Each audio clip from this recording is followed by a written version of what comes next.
This is T.Y. Jackson. United States Women's Champion Chelsea Green. How you doing, people? And I love pro wrestling. I love pro wrestling. Good morning, everybody. Good afternoon. Good evening. Welcome to the Brunch Clinic. I am Lawrence Kurtze. We are live. Another big week in wrestling, as yesterday was AEW Wrestle Dream. Hi, I'm Maxine Dupree. And I'm Otis. Hi, I'm the sweetest Pete, Christara. Mars, the specialist. And I love wrestling. And I love pro wrestling. And we love wrestling. Bottoms up, brains on. Welcome to Quizplex here on Love Wrestling, your pro wrestling trivia charity show. My name is Zach Ralph. I will be your host. This is God's gift to wrestling, Michael Richard Blaze. Yeah, we are the Usos. This is Rachel Ellering. And we love wrestling. And I love pro wrestling. And I love pro wrestling. Hello, Love Wrestling. It is Thursday night. It is 8 p.m. And you all know what that means. Well, you better know by now. It's episode 235 of this thing. I guarantee you there's like an 85% chance that's not an accurate number. Hi, this is Shaz McKenzie. This is Big Bad Boris. This is the Rhinestone Cowboy, Stephen Crow. And I love pro wrestling. And I love pro wrestling. And I love wrestling. If you're here, thanks for being here. It's for Exposure, Love Wrestling's Independent Weekend podcast, where we break down all the best happenings of the world of the independent wrestling side. I'm Penta. I'm wrestling. And what? Liza Hall. I'm the alternative Anthony Green. And I love pro wrestling. And I love wrestling. And I love wrestling. I love wrestling. And you know what? Pentacero.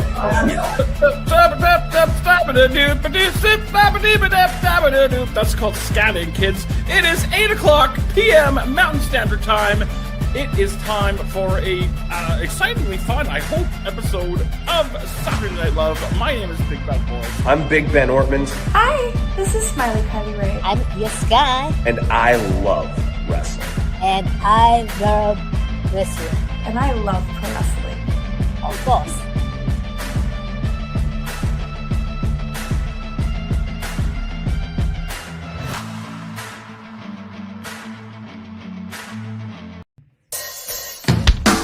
Hello, Love Wrestling. It's Thursday night. It's 8 p.m. And you know what that means. It's another new episode of Between Two Beards.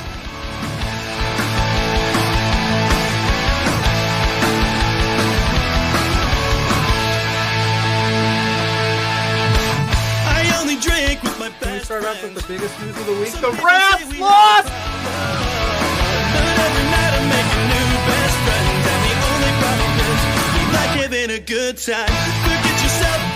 If you've got the budget, I've got the time. There he is. Hey, boss! There's the boss. Hey! The man with the finest beard on this screen. Canadian men, boys, shut the hell up. Let me talk. You see, the Rads are resourceful. When I got beef with somebody, I can find a way to talk to them.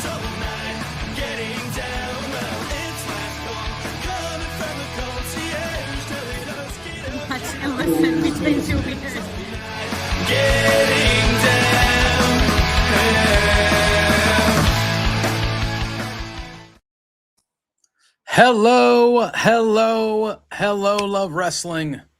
It is Thursday night. It is 8 p.m. And you all know what that means. That we're running out of time to get our boy Tom Pescock on the show, Baron Corbin.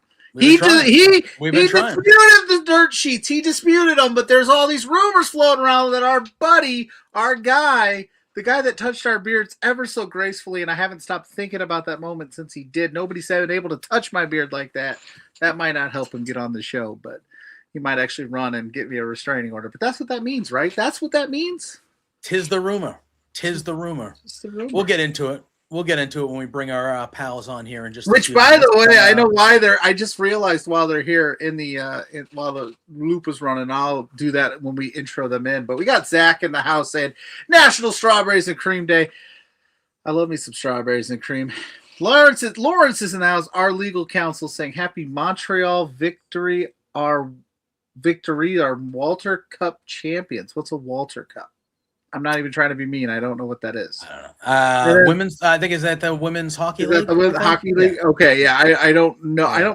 I don't even. I mean, I know it's called the Stanley Cup. That's about the only thing hockey cup I couldn't even tell you. Their proper hockey team, the Canadians, are in the Eastern Conference Finals. They're going to lose, because they're absolute trash. The Canadians. I'm a Bruins fan. I don't have time. I don't have time. Big Bad Boris is in the house. Hey, what's up, and Scott? Yes, but I believe yes. I think they. I don't know who they beat, but they have a lady on their team who has the last name Philippe Poulin. Great last name. Oh, nice. Poulin, nice. Great last name. So the name just brings greatness. What can I say? Okay. But yes, Lawrence is in the chat. Good for you. Congrats. Boris is here. Scott, all the fellas are popping in, and we got a cup. Share it out. Drop a super chat if you want to keep the lights on. Yeah, and we got a couple fellas. I don't know. I think once they committed, we immediately regretted it. But listen, I know why they committed, right? So it is Double or Nothing weekend. They're an AEW centric podcast. They also do this thing where they have predictions and they have a championship. And I was like, oh, these boys, which we've won it. We've each held it. Sure have. Two Beards has held the Kicking Out Podcast Championship. They're only coming on here so that their prediction show, I'm assuming tomorrow night or Saturday night, whenever they decide to run it, will be better because they'll actually have some ball knowledge. Mm-hmm. And one of them will actually win this thing. Yeah. I got to be nice to Shep, and I'll tell you why when we bring him on. But we got Tanner Lee, and we got the Austin Shepherd, 2/3 of the Kicking Out podcast crew coming on to talk some AEW, some Saturday Night's Main Event, and whatever else. And here they are. With that title that smells like tuna. Smells like tuna, baby. Tuna fish. It just speaks for itself right here. Hell yeah. Hell yeah. Yeah, but you haven't invited us back on since you stole they're it. scared. They're scared of me. So you've been on a few times. They're scared of me. They don't they don't slide me the link. You were pretty three sheets to the wind. We had a good time. We had a good time one time. Shep and I still bring that predictions up, don't we, Shep? Because our so-called workhorse co-host that isn't here got whooped. He did. Yeah, I believe I had a perfect card that evening. That's how good I was. Well, and then card. My title reign, Shep just threw it out. He goes, I'll take Pluggo on any day of the week, and then I blasted him. I did that because Paul didn't show up to the podcast, and I was supposed to defend against Paul. 3 matches in, Tanner goes, "You've mathematically won, no matter what." Yeah, it was a crushing. Yeah. Because I was like, Ricochet, national champion, and Shep goes, "You're a moron." Yeah, I think you even went like 9 points on it. Shep goes, "That's the dumbest pick in the history of the pod." I was like, "Get all on old Baldy there." Good stuff. That's great. But we're happy to have you boys on it. Always. Shep, I got to shout you out at the top, brother, man. You texted me Friday night. I went to Warrior Wrestling saying if I wanted the tickets, I could have them. I called up the wife and the kids, and they got to sit front row, and they had an absolute blast. Mrs. Pluggo chugged a beer that Sam Beal threw her way. Hey, Owen and Oliver had the time of their lives. So we might have converted Oliver to more of a wrestling fan than he was before. He was having a good old time. So shout out to you, brother. I'm glad they went to good use. I had all intentions on going, and just my luck. Anytime I plan to go to a wrestling event, something happens to you. Dude, they were front row, dead center too. They were in like the perfect spot. So that I've sat front row in that little. It's called the Bendix Arena. It's like a gaming arena. Yeah. Which I don't know. To me, it looks like a theater, but awesome place to watch a wrestling show. Awesome. Oh yeah, there's not a bad seat in the house for sure. So I'm still sore from doing ring crew that night for the Main Event Wrestling Network. I was there representing them, and boy, am I still sore. Shout out to your ring crew people. If you know anybody that does ring crew and you see him at a show, buy him a drink. Buy him there. Yeah. Oh God. I went to Edmonton at the beginning of 2024. This is my favorite story. Yes, and I helped set up. I did ring crew on the Wednesday or whenever they did it at the nighttime, a little bit. They didn't ask me to do much, but I did what I was asked. And then I was supposed to go on Saturday morning to break the ring down, but Lumberjack Larry Woods and Michael Allen, Richard Clark kept me out till 6 a.m. drinking. So your boy slept through that shit. I get a message that day or the day from Spencer or somebody going, your boy faded ring crew. Yeah, and I went, sure did. You're giving us a bad name. You got to earn it around here, bud. Right.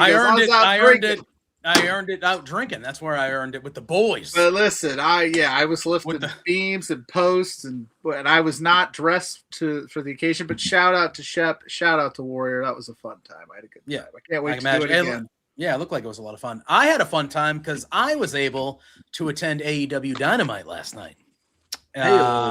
In Portland, Maine, not too far from me, about an hour drive. Nothing too bad at all. And I was luckily enough to get there for what was a fun show, a great Dynamite, another fantastic world title match from Darby Allin. We are obviously going to be talking AEW Double or Nothing tonight. We're going to go through that card. We're going to talk some Saturday night's main event too, and all that fun stuff.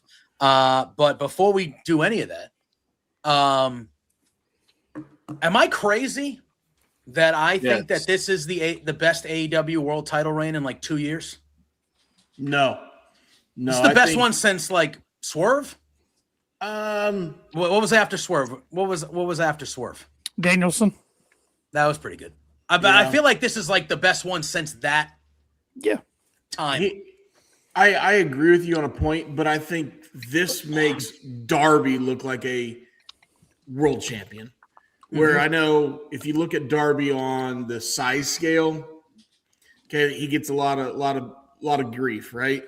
But you put this belt on him now. Is this 6 weeks in a row? He's defended it, right? No, it's like 24 days. It's been like 24 or 25 days. It's like 8 title defenses in 25 days, 26 days, something like that. This is proving why they put the belt on him. So this is a great title run for him, and this is a way to elevate him and to say all the naysayers that it's went against it. And, yeah, awesome. It's a perfect combination of things, like you said, Shep. You got it. This doesn't work with anybody else. Like if this is Omega, Swerve, Hangman, MJF, right? We'd be like, why are they blowing these free matches? Why are they doing this? Darby needed to prove to maybe to himself to an extent, if we want to talk about in storyline, but just to like guys like me that were like, I don't see the Darby Allin world title run vision. I don't see it. Yes, he's going to win it, but for how long will he keep it? Who knows? And they're like, here, we're just going to throw the best that AEW has right now, and it's on its roster at Darby Allin. He's putting on these matches. He's telling good stories. They're not just these lopsided victor, like where he's getting beat down for 20 minutes and then rolls up the guy. He's actually going toe to toe with these people. Mm-hmm. And again, I like I told you earlier today, JPJ, I've been pleasantly proven wrong so far. It's been real fun. Yeah, and I so much so that I'm feeling pretty good about that main event. Okay. Yeah, and I feel like Darby has kind of quieted a lot of skeptics with this and the way that he's been just being portrayed as champion. And this, and like Pluggo said, it's all different types of opponents, all different types of matches, and he's just, and it feels weird because heading into it, it felt like Darby Allin, at least to me, Darby matches were a slog. It was like, okay, he's going to almost die 5 times, and then he's going to roll up some guy and beat him in 15 minutes. Like, that's what it felt like. It's like a Tanner Lee Championship KOP run. And then they do the squash, basically, to win the title, and then this is a completely different guy we're seeing. Yeah, you hit the nail on the head there. He kind of there was a formula to his matches, and he's proven, we're going to get rid of that formula, and in this title reign's done nothing but excel him, excel his character. I'm not worried about him now after he loses the title. I think he'll be just fine. And next time it comes around when he's chasing for that title, we can all believe, yeah, we're rooting for Darby because he's proved he can be a good champion. And they're telling a fun story overall with this. I mean, good example last weekend on Collision against Sammy Guevara. He passes out during part of the match. Like it's starting to take a toll on him. And it's I liked them putting it on Darby when they did just for the pop factor WrestleMania week, generate some buzz. But I was a little nervous too because I thought Max was doing a hell of a job with the title. Yep. But man, they're getting all the juice they can squeezed out of this. I still hated the way that they did it, but I've been proven wrong. Scott, we'll get to that real quick. Ope 3-ways in the house saying, gentlemen, all these 4 handsome. You're handsome too. I'm assuming that's Pierce. He got a whole new setup, looking like $1 million.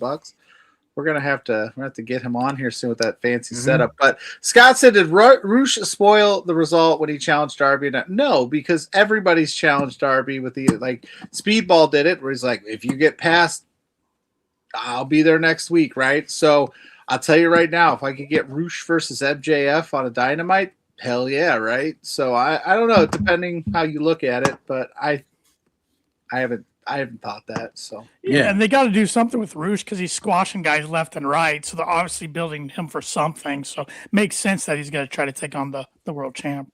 100%. 100%.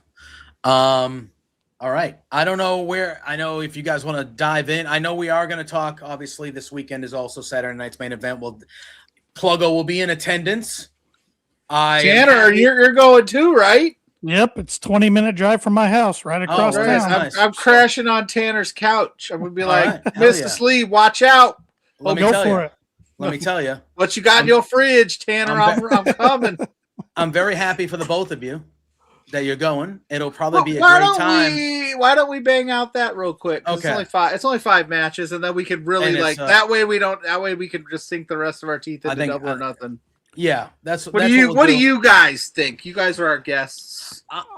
I'm more excited to see you and some of my other wrestling friends that are going to be there, honestly, than I am the card. Well, can I tell you, it's because the card sucks. Yeah, I mean, and for how much I spent on a ticket, a little disappointed by the card, but I don't even want to know how much you spent on a ticket then.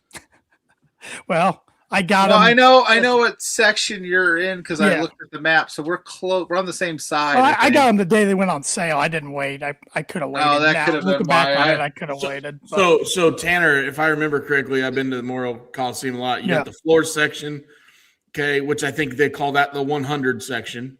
Yeah, and then there's the lower bowl is 200, and then they do have an upper deck if they sell it out, which would be the 300. No, they call this. There's some 600 seats too. Yeah. I will say this, and I mean this in no disrespect, because, but it is Fort Wayne, so it wasn't like it wasn't Indy. I don't think they were trying to pack. We're not trying to. The War Memorial is much smaller than but Fieldhouse. Hold on a second though. We've had we've had WWE, and even going back to WCW. The War Memorial Coliseum has held some awesome Nitros and Raws back in the day. It's a good place to catch a show. I just mean I don't think that they're throwing all the stars at this point. But I was gonna say they never like Saturday night's main event. You know, nothing seismic has really ever happened at the Cena retirement is like the biggest. That's the biggest thing. But besides that, like there hasn't been any like gigantic. I feel like the 2 biggest things I can remember since they brought it back are obviously the Cena retirements in its own level, and then when KO package pile drive Cody. Yep. Like I feel like the first Saturday night's main event, they like went all out. I had to be completely upfront. I had to look up where it was even being shown. I couldn't remember if Peacock still had rights to it or who has. It's on YouTube. Is it Peacock still? I think Peacock still has it. That's all Peacock has now. Okay. Yep. Yeah, because I was. Yeah. I mean, listen, my goat, Becky Lynch, she's going to be there. So I'm pretty psyched about that. And that's one of the matches I'm looking for. I'm not. We get Rhea Ripley, too. We get Tommy. We get You're all right. I'm not saying that the show is going to be a bad show. That's not what I'm saying. What I'm saying is for Saturday night's main event, Again, I don't like the whole scheduling that like 8 days before pay-per-view. Like, I just feel like when they do this, it doesn't make sense. It takes you should be building to the pay-per-view in 2 weeks, not building to a kind of meaningless show before, I just, it doesn't make sense to me. If anything, do it the week after. We can have a fallout or something like that. I think Fort Wayne kind of got screwed by just where it was placed on the schedule. And I'm not comparing the Coliseum to Madison Square Garden by any means, but they're already doing more advertising for the MSG Saturday night main event in July than they ever did for anything for the Fort Wayne. And I have to imagine, like you said, to piggyback off that, I bet there's a bunch of the superstars had to get over to Italy to start promoting the summer, because the summer tour also that it starts as well. So right after Raw, I think the Raw is over there. If not, it's close. Yeah, I think it starts in Barcelona or something like that. But so they're pushing that narrative, and it's like I'm intrigued how they decided to throw this at this spot and in Fort Wayne of all places. But again, I'm not complaining. No, it's gonna be you're gonna have a fun time. I hope so. Yeah. The only reason I should do better, because I did the same thing with the Squared Circle Expo. Every time there's an event in Indiana, everybody starts texting me and asking me if I'm going, and I always wait till the last minute and then go, "Yep, I'm just gonna go." From now on, I should just plan on going. Yeah. And I think the only reason Fort Wayne got it is it goes back to that deal WWE made with the state of Indiana now a couple of years ago, where they were going to get a Rumble, which already got SummerSlam and the Mania, still waiting on those. And they also said in the deal they'd run shows in Fort Wayne, Evansville, a couple other markets. I thought that was with the town of Indianapolis, not the state. No, of Indiana. It is state of Indiana. Yeah, you sure? Right. Yep. Go back and look at that press release. It mentions Fort Wayne and Evansville. Yep. There you go. There you go. Which Evansville and Fort Wayne have always been notorious for house shows, right? Live events. Yeah. So that All right, we have a 5-match card. No world title matches on this show. But every we do get 3 title matches on the show. And one that I feel like I understand why it's not a title match, I guess, because I think somebody's going to win. It is now, though. Is it official? As of last night, because we did the Indiana Creator Crew Fort Wayne. We did the Saturday Night's Main Event with Wells, and we did the preview. We'll start there with Becky and Sol. And at the time, it was not a title match. As we finished recording, they announced it will now be for the IC title. Okay, because I've seen the graphic change twice, so I wasn't sure where we were sitting at. So Sol Ruca will challenge Becky Lynch, and she gets a shot, which I thought it made perfect sense that Sol didn't get a title shot because she hadn't earned it on the main roster. She hadn't won a match. Right. I don't know what happened from Monday to last night that they went, we got to make this the IC title match, because I think that changes a lot of things unless you're going to put them on the glass and go with Sol to get the upset. But they don't do a lot of title changes at Saturday Night's Main Events. No. So Ruca's 0 for 2 on the main roster? Yeah. Well, 3, right? She lost to EO. Yeah. So she might be. She lost to EO, but then she lost. She lost to Liv too because of Liv Morgan. Yeah. Well, that she lost to Liv because Zarya cost her, but she still lost in the record book. So. Yeah. That's her. See, to me, when this was originally non-title, I said, okay, Becky's poking at Sol. You don't deserve anything. You kids quit all the time. You're 0 for whatever. You need to start winning around here. Well, in a non-title match, if she beats Becky Lynch and embarrasses Becky Lynch, then that's how you get to a title match. But now, and I thought, I was like, that's the surest bet of the whole night to me. Was that? Yeah, and they could have ran it at Clash or something. Clash. Yeah, run it right back a week later for the title, and I would have Sol go over there too. But now that it's for the title, now I don't know what to think, because are you going to have Sol Ruca upset Becky now and win the championship out of nowhere when she really kind of doesn't deserve it to be a championship match yet? Or does she go 0 for 3, unless Becky cheats, I guess, and it's something like that. But now that kind of throws me for a loop. Whoever wants to run with it. Yeah, I think when it was a non-title match, I was thinking Sol Ruca was going to pick up the win. and then get that rematch. But now it's a title match. I don't see Becky losing it. Not at Saturday night's main event, like you said. But I also hate seeing somebody like Sol Ruca, who's going to be an awesome talent, is an awesome talent, already kind of getting her momentum squashed, going 0 for 3. So, yes, interesting little scenario, but I don't see Becky losing it. Yeah, but Becky's on her final run, right? Her contract's close. Within a year, I think, year and a half. And she said once that's up, she's done. So is this a way to get the belt off of her to let her have one more world title run? I mean, definitely a world title run should be in the cards for her. Sure. At some point, I would think. I think she's done absolute wonders for the women's. When you look at the women's IC title and the women's US title, oh my God, they are in different stratospheres, and it's obviously the booking is the main reason why. Yeah. But also when you have someone at the level of Becky Lynch holding that title and having feuds with multiple people over the last year and a half for that title, including an AJ Lee who makes a giant return, you have positioned that title to matter because people who matter. And then, again, this is not a negative because they haven't booked the people holding that title to matter as much as they should either. But like when you put all-time people holding a new title, it automatically makes that title matter. And they haven't just treated the U.S. title. Julia is an all-world talent, and it's crickets when she comes out, and they don't care. And they gave her the belt twice, and they haven't done anything with her twice. And it's not her fault because we've seen her wrestle. We know and Tiffany Stratton has it now, and what is she doing? Oh, yeah, Tiffany has it. My bad. Yeah, exactly. Yeah. Even somebody who was one of your champions at WrestleMania last year, who won at WrestleMania last year, beat Charlotte Flair at WrestleMania last year, is your U.S. champion. And since she won it 2-3 weeks ago, I didn't even remember she was champion. That's not because I don't watch the show. It's because it doesn't matter.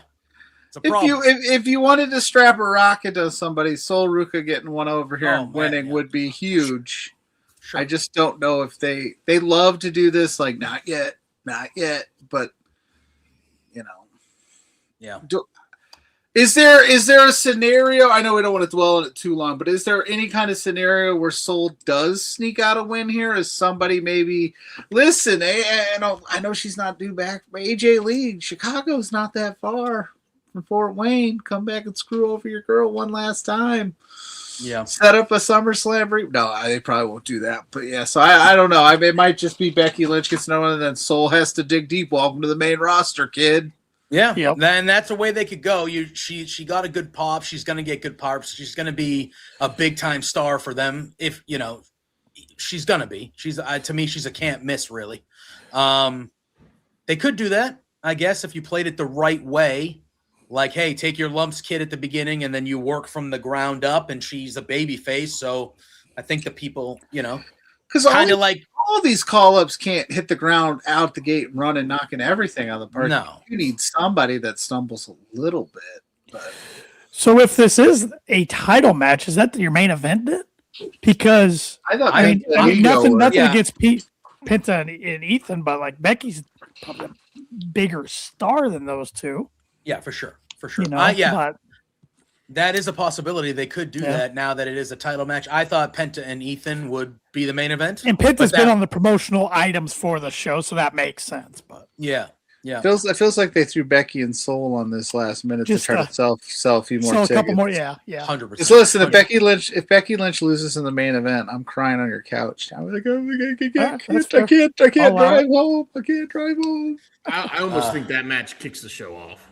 That'd be a good one. Be a good one to do.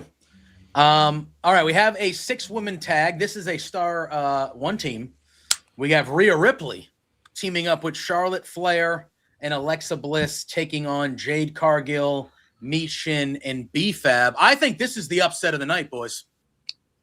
Because I think Jade Cargill and company are winning this match. I think they're winning this match. Yep. Who does Jade pin? Alexa, probably. Yeah, that'd be the easy one of the three, I would think. I don't know. I just you really want to stick it. Have her pin Rhea. That'd be something. And really, like, if you want to run that, that would be a good way to go if you want to run that back. But I don't know. I look at this card and I think we'll talk about what I thought was going to be the main event. But I look at this card and I go, I think most of everything's going to stay the same, But I just think Jade, in particular, I think the group as a whole, but I think Jade needs that win more. What the hell does Rhea and Charlotte and even Alexa? Those three don't need this win at all. There's a way you could do this, right?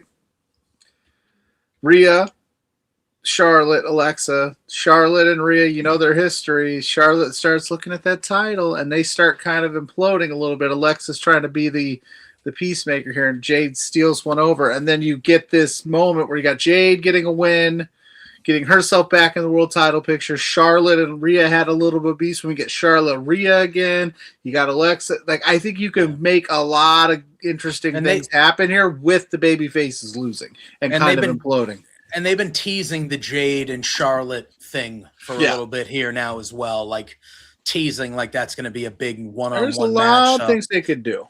Yeah.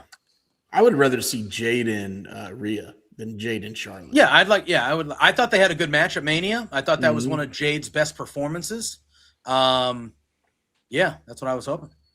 But I think they need the win. I do. I could be wrong. Did anybody notice that Chef didn't get the memo about wearing a hat today? Unbelievable.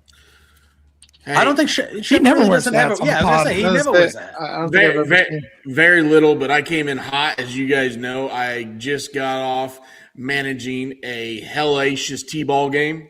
Oh, damn! How'd it go? I mean, I still got my jersey on. I had my hat on, but I ran in the house, ate a quick. Did you get the win? Actually, I'm not bragging, but I'm proud dad. We actually have an official T-ball field in Rochester now with fences and like the whole shebang. And we're 3 weeks in, and my oldest son hit one over the fence. Hell yeah! First time, first homer, first homer in league history.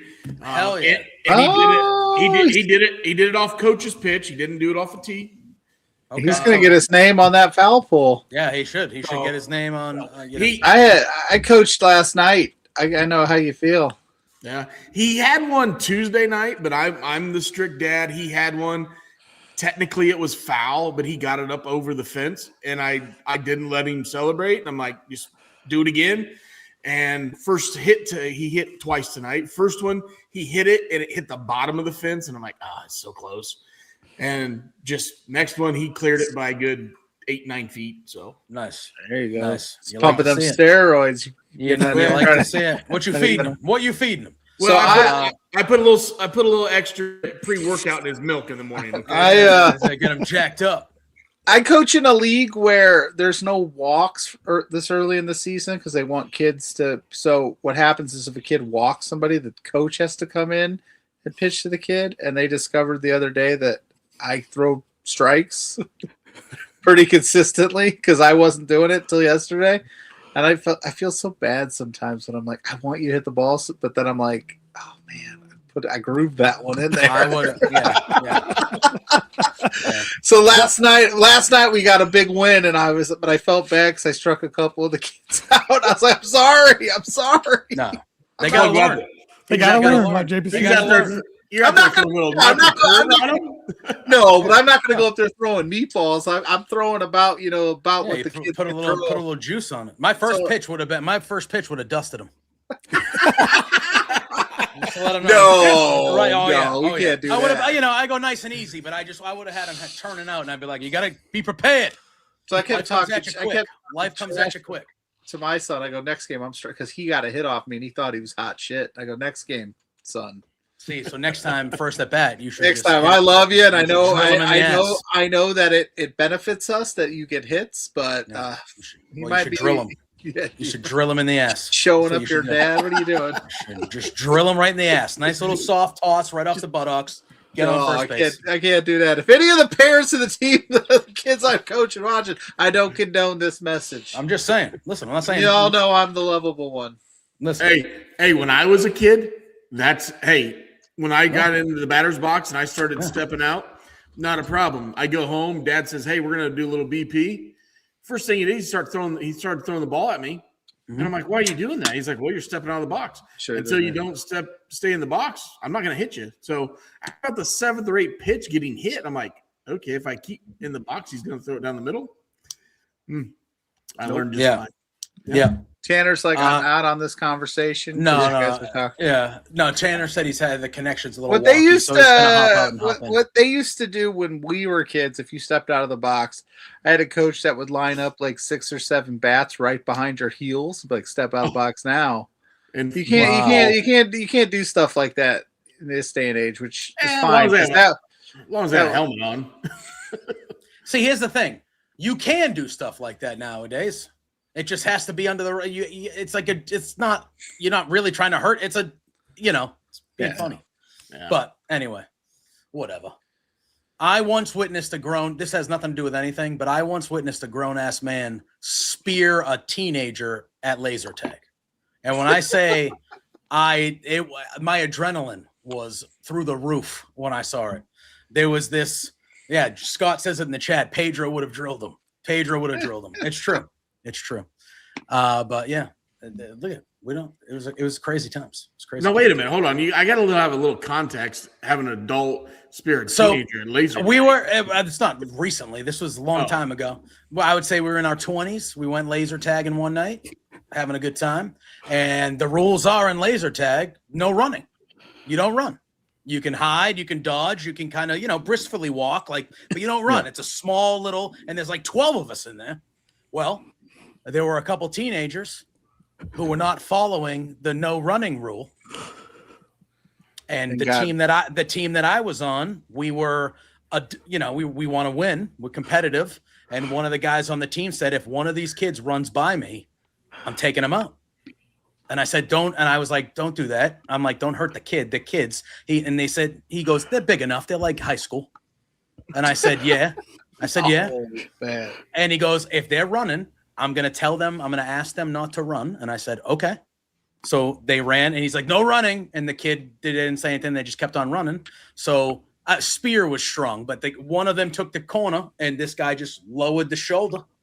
He just put the shoulder out and the kid fucking ricocheted into the wall. It was amazing. I laughed my ass off. It was the wrong. Him and that guy are best friends now. It was the wrong thing to do, but I was laughing hysterically. Yes. But it was a good time. Anyway. All right. We have a tag team match for the WWE Women's Tag Team Championships. Brie Bella and Paige defending against the former champions, the Irresistible Forces. It's a makeshift team. I'm not super into it, but I actually think they've been doing pretty good work. Paige and Brie, I haven't disliked it. I think they're going to retain. I do really like the Irresistible Forces, though. I like them as a group, as a team. But I think that Paige and Brie have actually been pretty decent champions here. Again, WWE doesn't really care about tag team wrestling, as they have proven, even though they let the Motor City Machine Guns and the New Day go, but now a report comes out that they want to strengthen the tag team division. What? Anyway, but all right. Addition by subtraction, right? I did see the rumor that maybe Enzo and Cass, which great, I'm all for that, but you could have brought them back while still keeping two of the greatest tag teams to ever fucking exist. Yep. In your division. So but I see Brie and Paige retaining. Take that wherever you want. I know with Brie and Paige winning at WrestleMania, and it was kind of a surprise, Paige coming back. Nikki's got a bum foot. I'm shocked they still hold the belts this long into it. It's fair. But coming into this, all of a sudden, we've already had this match once before. Mm-hmm. So we're going to get it again. So now it makes me think I'm on the same page with you, JPJ. I think they retain, even though I like this team. I think Nia Jax is way better on this second go run than she was her first go run. Mm-hmm. She's doing great work. She's way more polished in the ring. So yeah, I see them retaining where right after Mania, I'm thinking, okay, in a week or two, they're going to drop the belts. Yeah. No, I'm right there with you guys. I think they retain, but I think their Irresistible Forces get the better of them during the match. I think they beat up on them pretty good. but Bree and Paige find a way to retain. But it'll be interesting once Nikki's ready to come back, what happens with the story, because you can go a few different directions with it. You absolutely can. Yeah, I thought Roxanne and Raquel were going to actually win it on Monday. We were going to get them versus the Irresistible Forces here in Saturday's main event. Because again, I think Nikki's the ultimate. I think when she comes back, I think we're going to screw Paige over in this deal somehow, obviously. And I think Paige is going to go off and do her thing. But yeah, I think they'll get it done here. As much as I don't have any more analysis other than what you guys said, because I think all those things are spot on. I get to see Bree mode. No, that's fair. Bree mode. Don't you think though that Paige will be if Nikki comes back and screws her? Isn't Paige set up better to be a face? Oh yeah, than a heel, and then let the Bellas be the heels. Oh yeah. Yeah, and then I think the Bellas actually become tag team champions and are the Bellas as tag, and it kind of makes all the sense in the world. Yeah. They get one last run as heel Bellas tag. And Bree gets to say I was a 2-time champ. You were only a 1-time champ on the podcast. Yeah, rag on her a little bit. Yeah. So on the other side of the tag team world, for the men's division, Logan Paul, Austin Theory defending against the Street Profits. I've liked the Street Profits things that they got going on with Seth, and there's some, I'm not going to say dissension. I don't think we're there yet, but there's some, I feel like everybody's been kind of waiting for Montez Ford and Dawkins to break up so Montez can have this singles run. And it feels like years and years later, now they're finally starting to, Montez doesn't like how Dawkins is good with Rollins, and Seth being the focal point of the dissension is intriguing to me. I've kind of liked this, but I don't think titles are changing, Tanner. I'm right there with you. They're planting some seeds. You better do it now, because I feel like you should have done it 2 or 3 years ago, but at least they're going to do it, because I still think Montez is a great talent and can do some great things on his own. But I agree with you. I think Theory and Paul keep it. I'm looking forward to booing Logan Paul. Never seen him live, so that'll be fun. But I don't see these guys losing the titles. Paul. I was gonna say, you're gonna start singing. And we fire Logan Paul. We're gonna be singing it. It's a catchy song. That'd be awesome. So I think I understand wanting to have Montez as an individual wrestler, but you bring Dawkins back, and you bring Dawkins back in the best shape he's ever been in. And Dawkins has always been a little underrated as well, because Montez is what he is. You know what I mean? Sure, but you bring him back off of injury, and the dude looks the best he's ever looked. And you're looking for tag teams to build your tag team division. So why would this be a good time to split them? I understand the dissension there with Seth Rollins. One wants to help, one doesn't want to help. But you all of a sudden, you got these two guys in their prime, best shape ever. Let them run with it.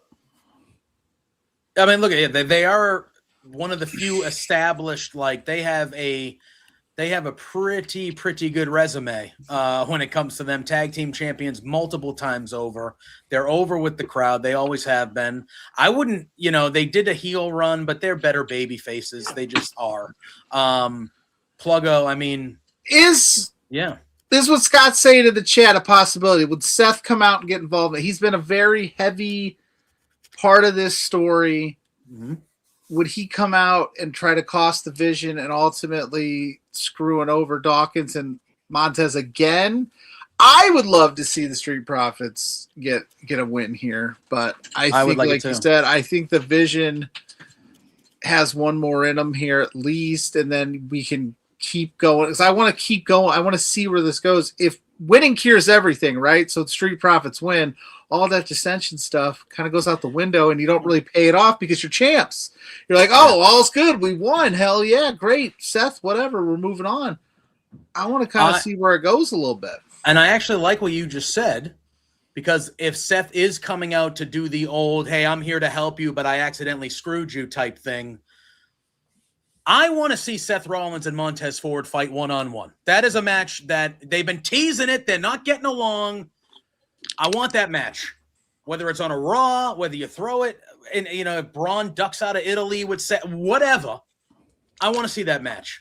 And I think that can go for even further, especially if you can go either way. You can have Dawkins kind of start to get angry at Seth too, and you go that route where Seth has these new fresh opponents in the Street Profits, because we've never really seen the Street Profits used a lot with guys at that level, if we're being honest. Seth is a top of the card guy, obviously, or it further descends to where something is going to happen. Montez is going, hey man, we're getting a shot finally. Stop worrying about Seth, worry about us. We're finally here.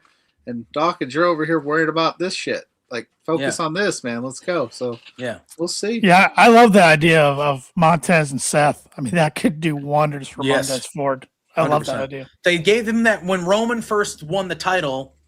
Montez fought Roman on, I think it might have even still been in the Thunderdome. Maybe it might have been in front of people, but they had that one little where Montez had a 2-week little, he's getting a world title match. And it was like, all right, cool. And the match was great. And Roman beat him. And then he kind of just went back to being Montez. And then they put him in that chamber match. And we were like, ooh. Yeah. And then they did nothing. He was out like second or like. So they like sprinkled it in once or twice over the career where it's like, yeah, we think he can do but it's like, okay. And again, I would be totally cool with an amicable split as well. Like maybe, I know the draft doesn't really matter, but like maybe Dawkins goes to SmackDown. Wherever Bianca Belair ends up is where Montez is and Dawkins is on. And I know they're boys in real life and they're, I get it. But like, I think not every team needs to turn on each other. No. And this is probably one of the few teams where if you didn't want them to turn on each other, they could do it in a way that would make sense. Kind of like what they did with the New Day before, everything went down with Big E and all that stuff. But yeah, I mean, I think one thing is for certain that we all think that the Division is not losing these titles. I think the Seth wrinkle that Pluggo mentioned about him trying to help but messing up and to further divide that, I think that's probably the best way to go. Then again, this is Saturday Night's Main Event, and the last Saturday Night's Main Event, they had no shenanigans happen. It was just straight wrestling matches. Yeah. Yeah. Well, that's so it's all for naught. Listen, that leads us to what I still feel like will be the main event. He's been, like you said, right. Tanner, he's been all over the posters. I feel like he's been the main guy advertised. It's for the men's Intercontinental Championship. It is Penta defending against All Ego Ethan Page, and Ethan Page needs to win this shit. That's what I'm saying. Plug, you want to go? I think Ethan Page should. I'm not gonna say needs because I think he's just I think he needs. But he should win this match. He should win this title. I don't have any gripes with Penta at all. I don't think Penta's done a terrible job as IC champ. I like the run. I just think that there's this. Again, you see this guy. He looks like a star. He fits the mold. He's hit the ground running. This is one of those times where I always talk about you might as well do it, set a tone. Plus, you can get Penta chasing a little bit.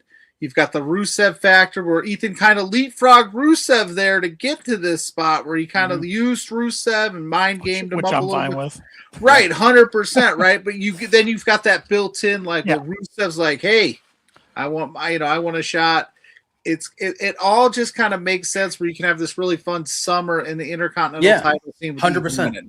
And before I hand it off to one of these boys,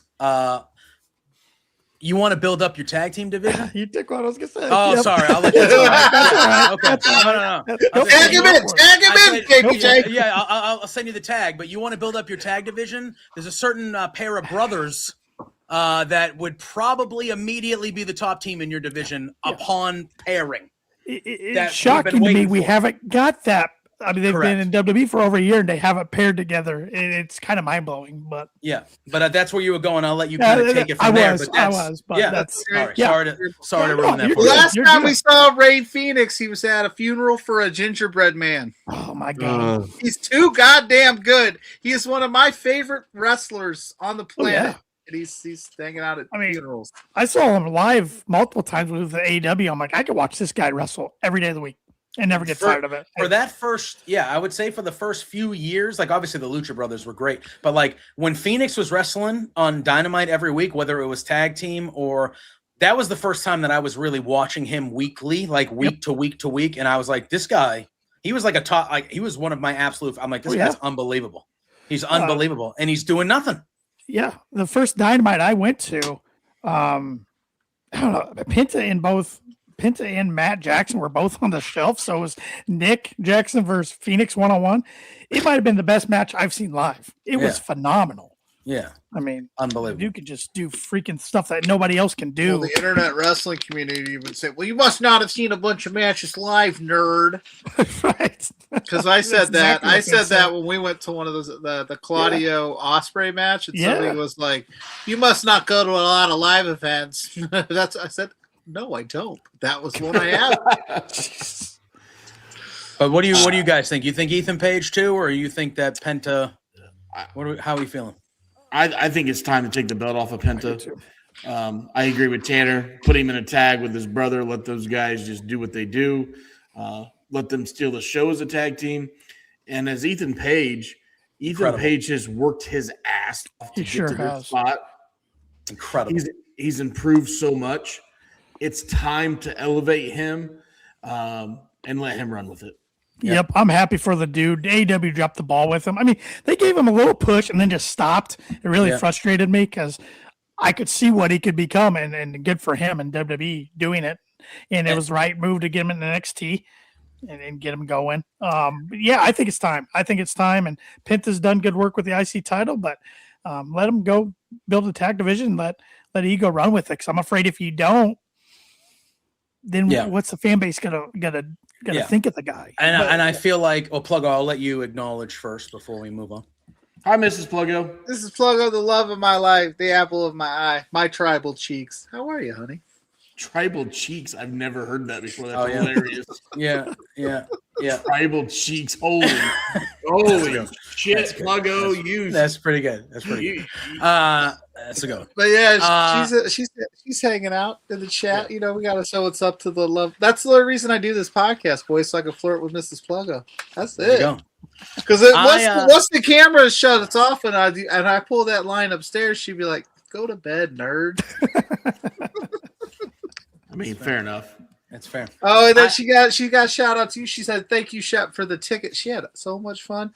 So Mrs. Pluggo has never sat that close at a wrestling show, and that kind of scale, right? And there was wrestlers just falling on her feet. They were just all over the place, and she was just like, "What is?" And I was like, "This is life. This is what I do. Yeah, this is what it is, girl. This is what it is." She started booing the baby faces, and my son was like, "You can't do that." And she's like, "I root for whoever the fuck I want."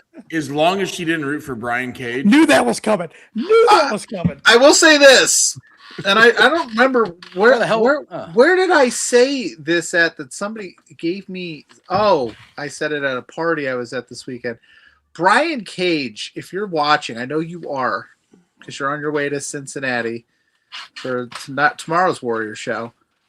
He smells amazing. Wow. Listen, Brian Cage, my brother, when I take this shirt off, we look the same. Whatever that is, I got to know because it was wonderful. I would like to smell like, I don't know. He came out to his match. Yes. It could have been the oil he was using. Was it his oil? It could have been the oil. Maybe. I don't know. If it was Brian Cage, let me know. I respect send me a link. It was. I know what usually at wrestling shows, you smell the polar opposite. You're like, this guy hasn't showered in 4 days. Use some deodorant. I know what it was, guys. I see him posted all the time. Okay. It's a scent by Louis Vuitton called Jobber.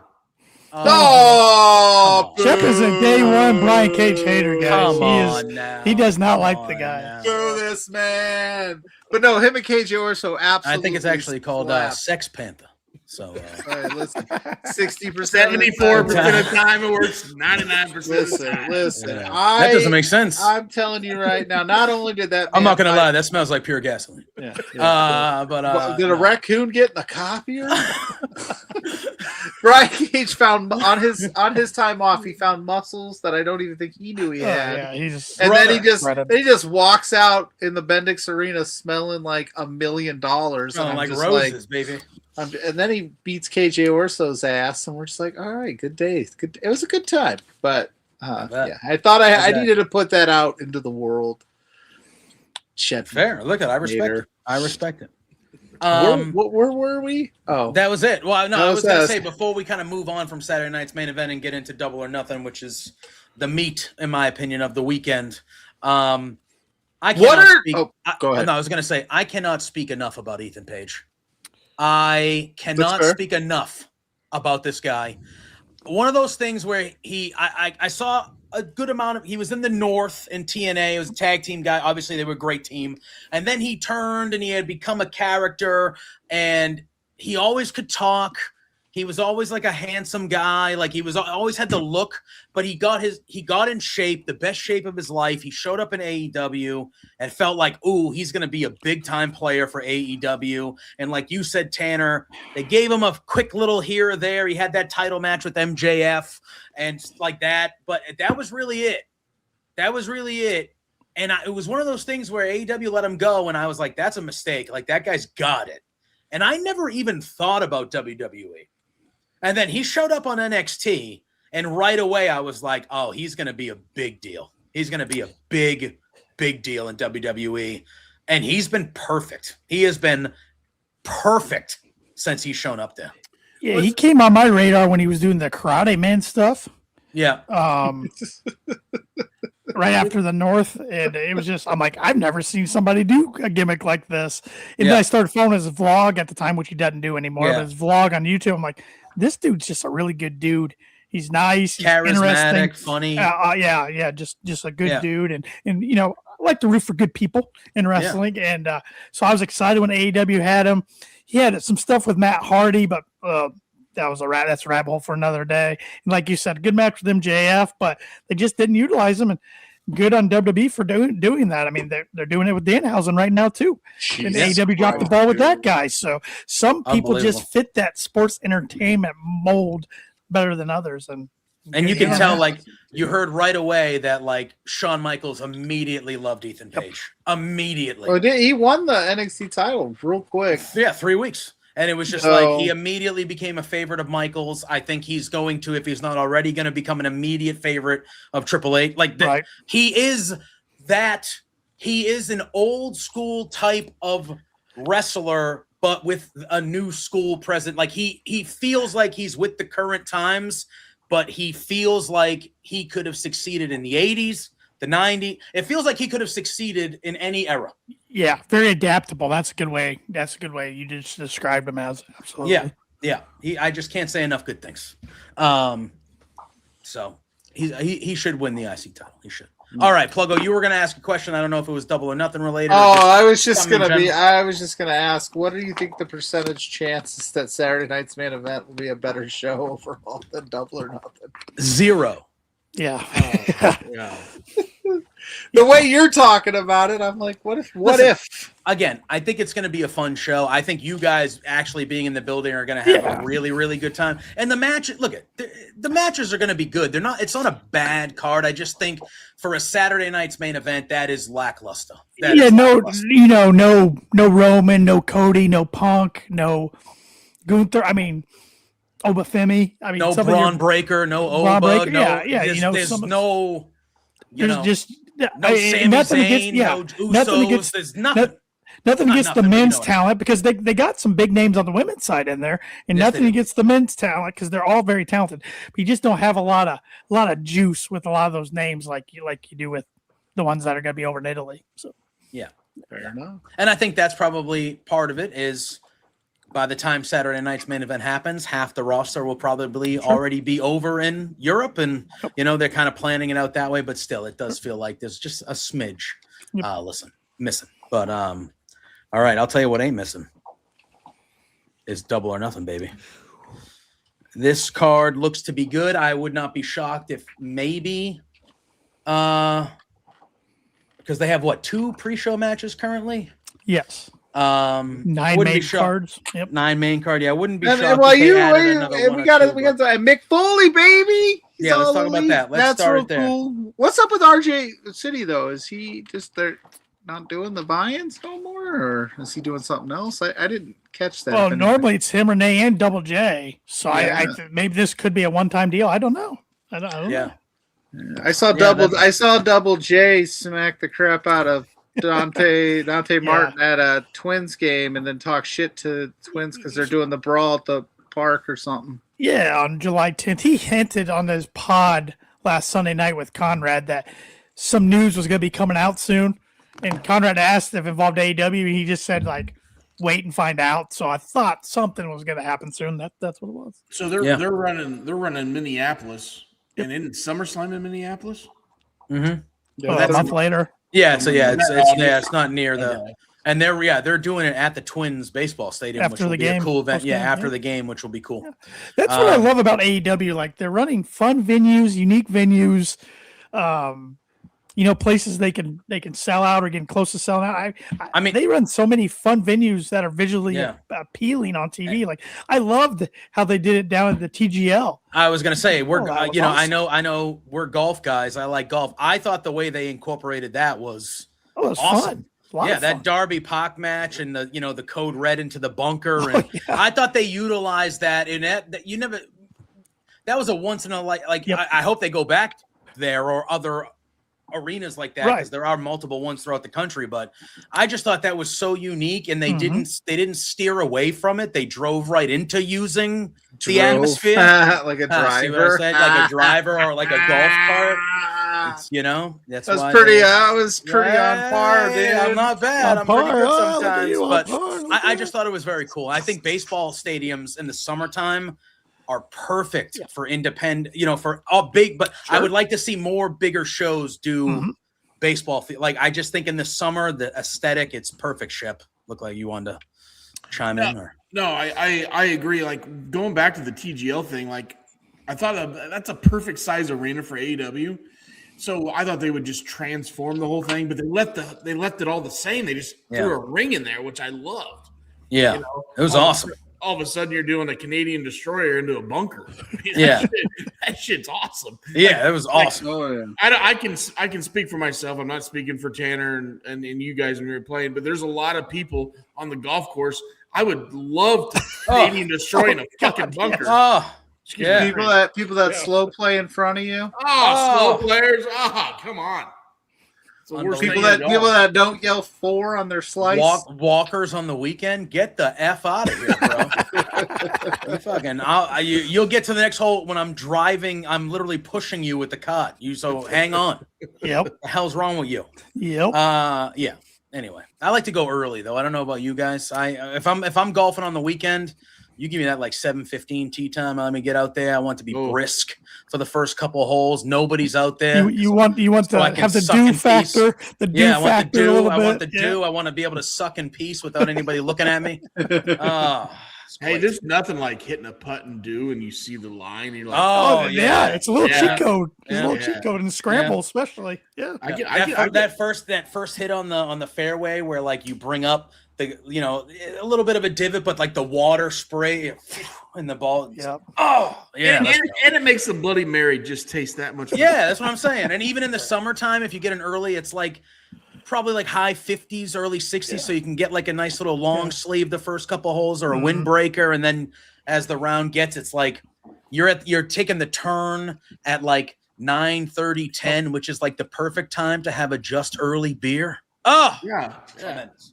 It's tremendous. By the way, I did not know JPJ was this passionate about the game of golf. I fucking love it. I love it. I'm not good. At all. It doesn't matter. I'm not good either, but the passion, I can see the passion. Yeah. We gotta hit the links. The four we of do. us. We do. I would be down. A couple golf courses where I'm from here. if you get the early rounds, you know, you get to the turn and they have like golf carts, like not like they have the beer carts that go out, but I'm talking like food carts, but at the golf cart place, and you can get food. And if you go early enough, they make you breakfast sandwiches.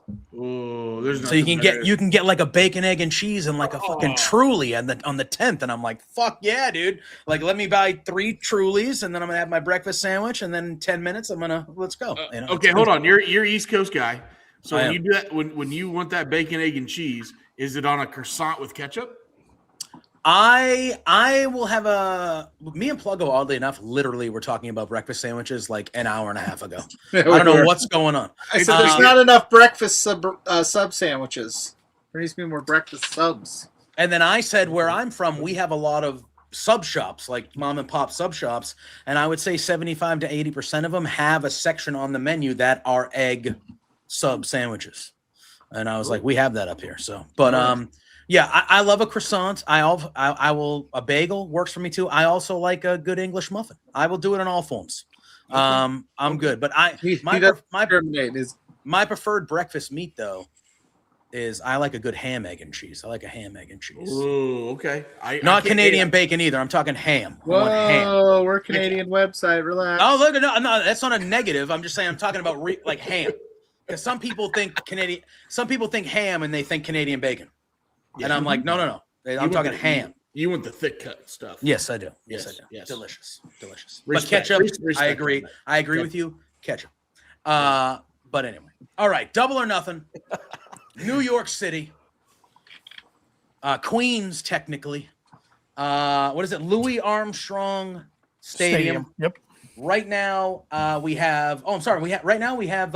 Wait a minute. When did this get added? 12, yeah, they just added a Hook is in the match. Okay. All right. Good. All right. That's what I just got. So now there are 3 pre-show matches. That one that Pluggo's referencing is the one they just added. That's all I care about.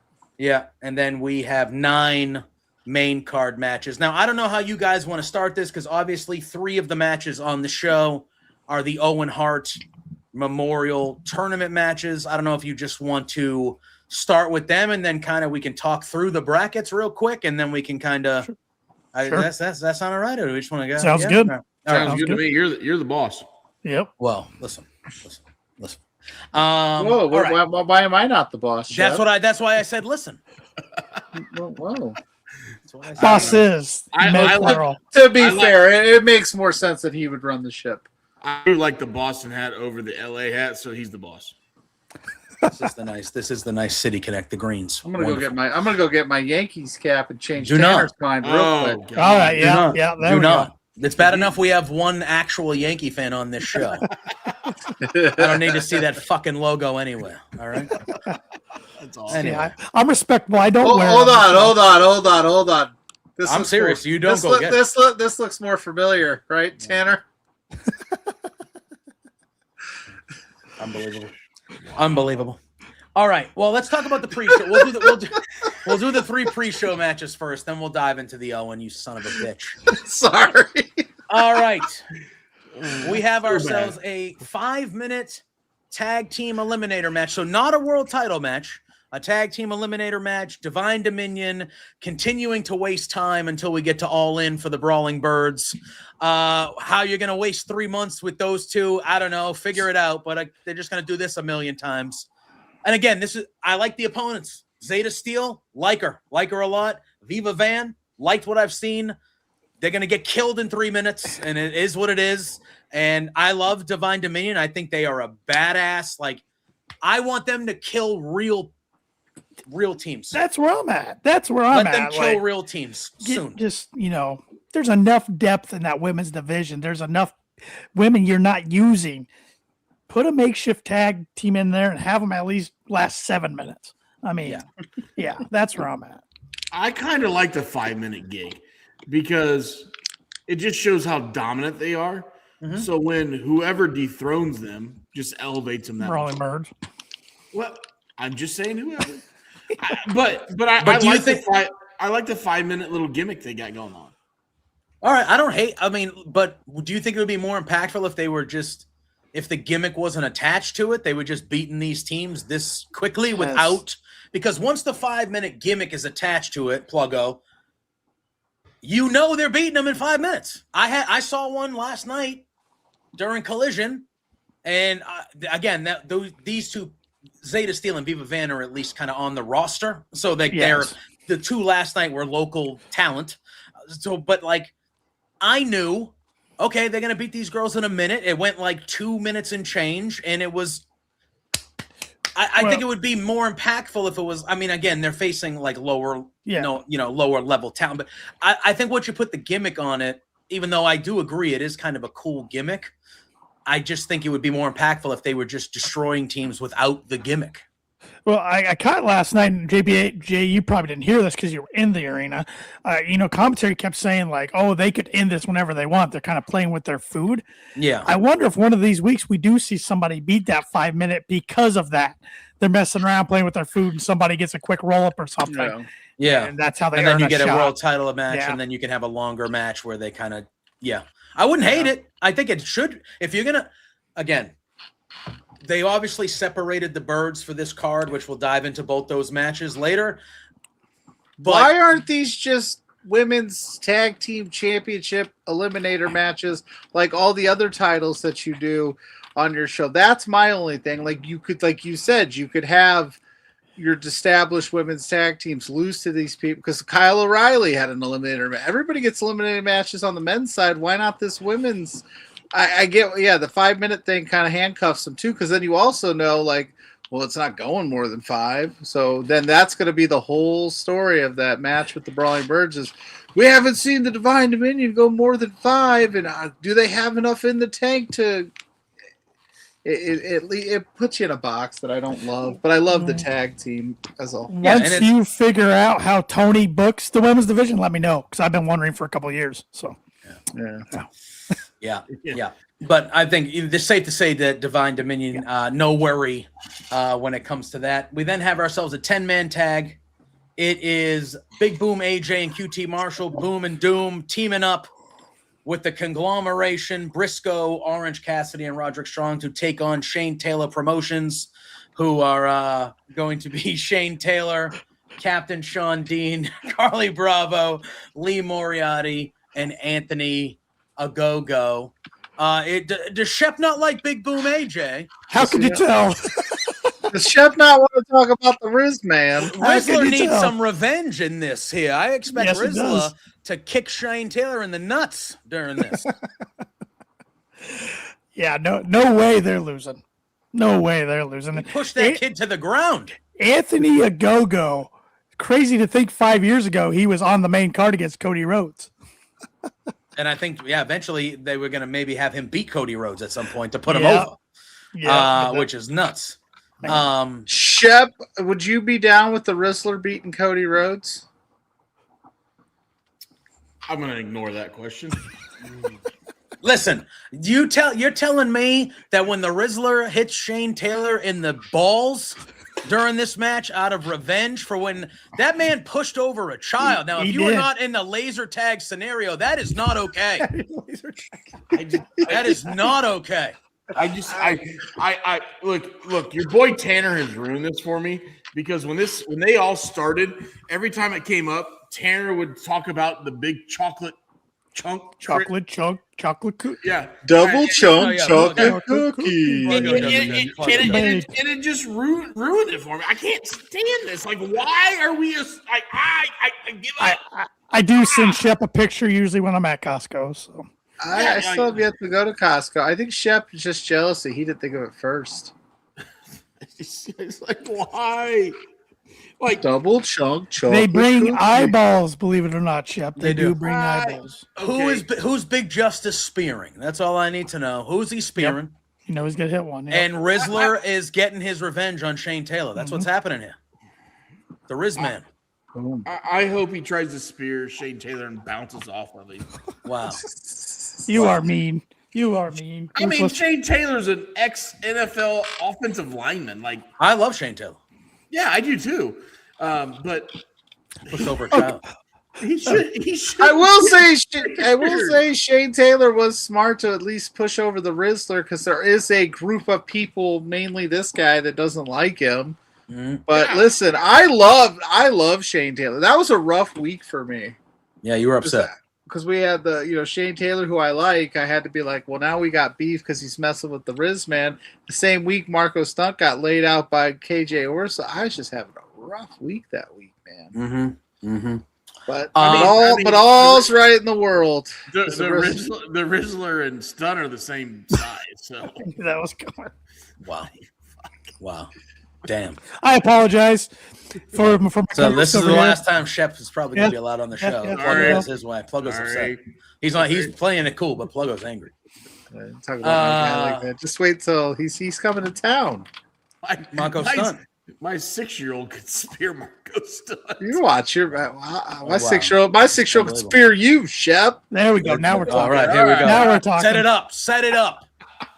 it up. All right, I'm picking. The good guys are winning here. Yeah, the good guys. Maria's in the chat. Welcome in. We're talking Double or Nothing with 1/3 of the Kicking Out podcast crew. Wow, not even acknowledging Shep and then this guy. Unbelievable.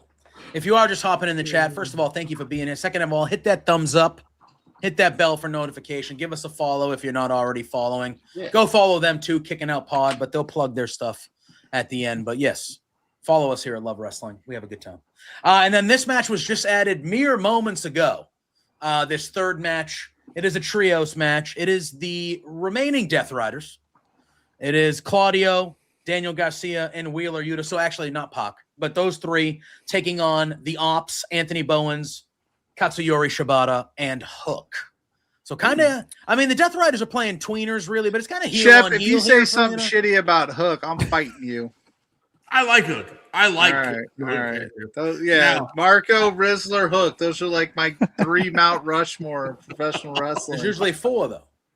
Well, it's 3 of the 4. Okay, fair. I like Hook. I want to see more of Hook. I want Hook to get more reps in the ring, and then I want Hook to get more reps on the mic. I think Hook could be very, very beneficial to AEW. So I'm on board with you on there. I'm on board with you there. I love the potato chip gimmick when he just eats potato chips in the back. I love that.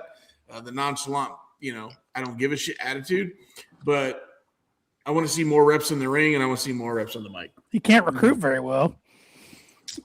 Can I be honest? I love that they added Anthony Bowens to the nothing against Bowens. I'm just saying, like, on all those weeks he had to recruit, he should have grabbed a few more guys. All those weeks that they kept saying the phrase, the Ops are never lacking, the one thing that they were always lacking was numbers. They never had enough. They were always lacking enough bodies for these fights. And I was like, you guys got to stop saying that shit. Bowens, I'm happy for Bowens. Yeah, I love, too, that Bowens doesn't rock the Ops t-shirt. He's just like, I'm here. Well, with that physique, why would you? If you look like that, why would you ever wear a shirt? Sure. Why would you ever wear a shirt? I'm only wearing a shirt so I don't give you guys an explicit rating. That's fair. That's fair. Well, Pluggo said earlier, when he takes off his shirt, I know you don't like him, but he looks exactly like Brian Cage. I've never seen Pluggo and Brian Cage in the same room at the same time. Never have. We're twins. I've got photographic evidence that we've been in the same room together. See? But I've never taken my shirt off because I just don't like to show off. I'm humble. That's very nice of you. That's good. Who do we think's taking this one? We think it's going Death Riders or Ops? Interesting one here. I could see it going either way. Yeah. Well, with Bowens being fresh, Hook coming back, I know this doesn't hurt my predictions because we don't bet on these guys. But I almost think it's Bowens, Hook, and Shibata. Yeah, you can have Wheeler eat the pen. Yeah, I'm kind of leaning Ops as well. Yeah, I think Hook could easily pin or submit Wheeler. Yep. Make him, you kind of go that route, and I think that's kind of what you do. I feel like Hook coming back, I feel like gives the edge to the Ops for me because we haven't seen Hook in a little bit, and you're going to give him a win, I would think, upon returning. So, yeah. And they're making a point to get them TV time, aside from Joe, who's in the Owen. So, correct. Yeah, that makes sense. Correct. All right. Then we transition over to the main card. 9 matches on the show. All right. Yeah. Look at 3 of the matches are first round, technically quarterfinals, but first round matchups in the Owen Hart Memorial Tournament. There are 2 men's, 1 women's. So we will start with the women. It was originally supposed to be Willow Nightingale versus Alex Windsor. But unfortunately, what we saw last night on Dynamite, which sucks. You said it wrong. Willow Windsor. Which that kind of sucks for Windsor too, because now she's off the pay-per-view card and she's great too. So it's just a bummer all the way around. But Willow Nightingale, I thought she was still on it, but it's going to be against a wild card. Okay, but is that still on the double? Is that? They showed that. They showed that graphic last night. That it was wild card. So then there's two of you. All right, cool. But it's on, no, that's not on Double or Nothing. Sorry, JPJ. Okay, sorry. I know what you were saying now. She's off the show, but still. Yeah. So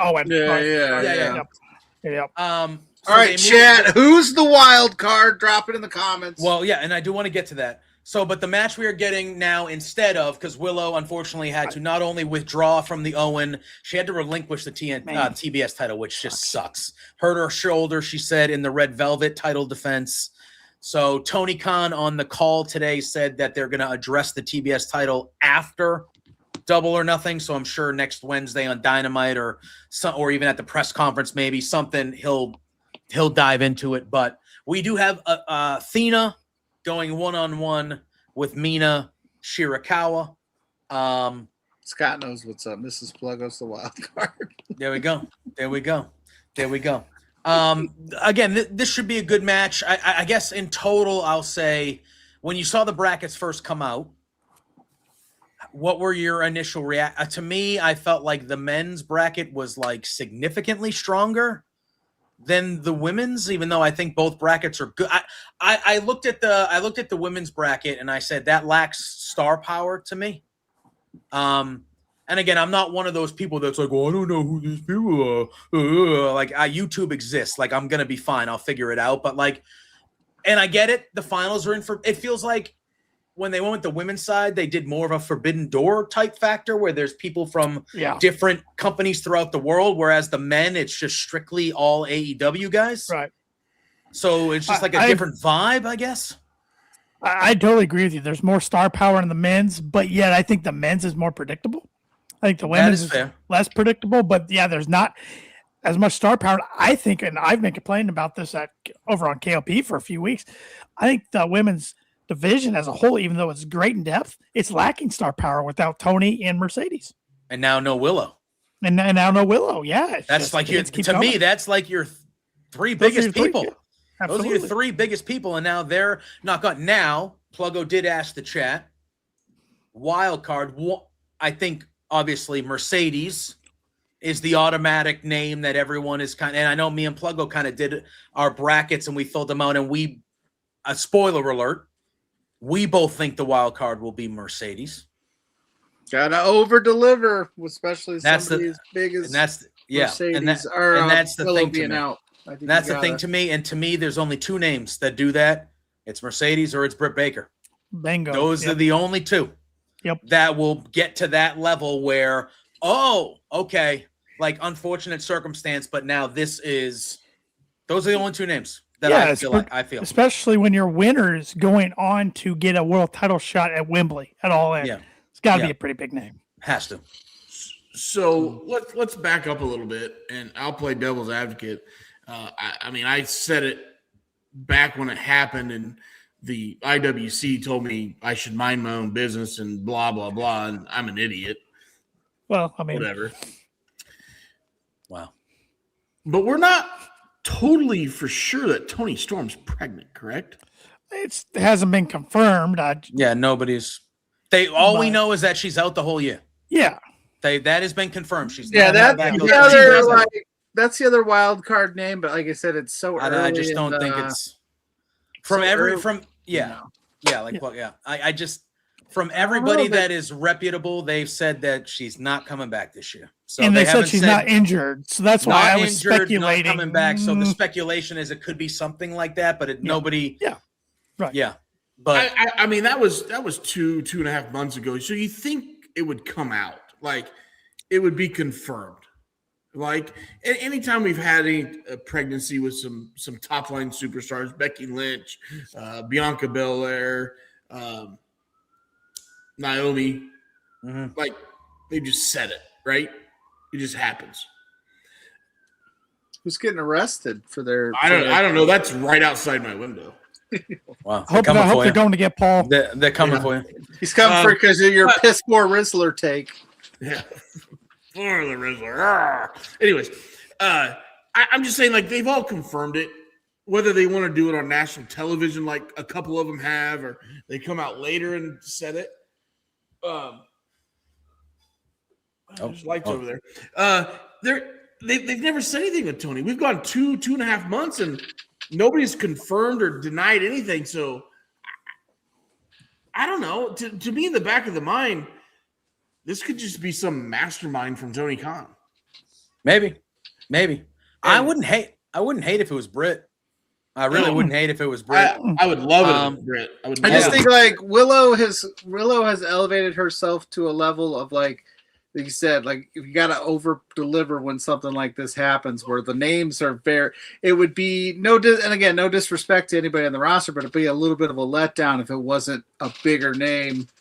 She's the biggest. Willow was the biggest star in the tournament. In the women's bracket, Willow was, in my opinion, the biggest star. Athena is right there. But AEW wise, Willow is the biggest star in that tournament, and now she's not in that tournament. Now, so you got to replace her with somebody that's gonna take over that star power level of things. And there's a few names. That's it, you know. And I think I text you guys. Give me Athena on AEW television every week. We've been saying that for 2 years. Oh yeah. And look, we saw her last damn night. title, dude. We got to drop that thing. Yeah. No disrespect to ROH, but she's had it so long. Well, now, she said in an interview, and it's been a while ago, she wants to hold that title and break Bruno Sammartino. That's another 1,000 days, though.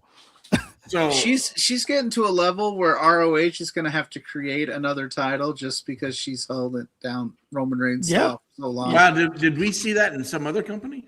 Yeah, yeah, and now that guy holds that title. Ironic. Yeah, unbelievable.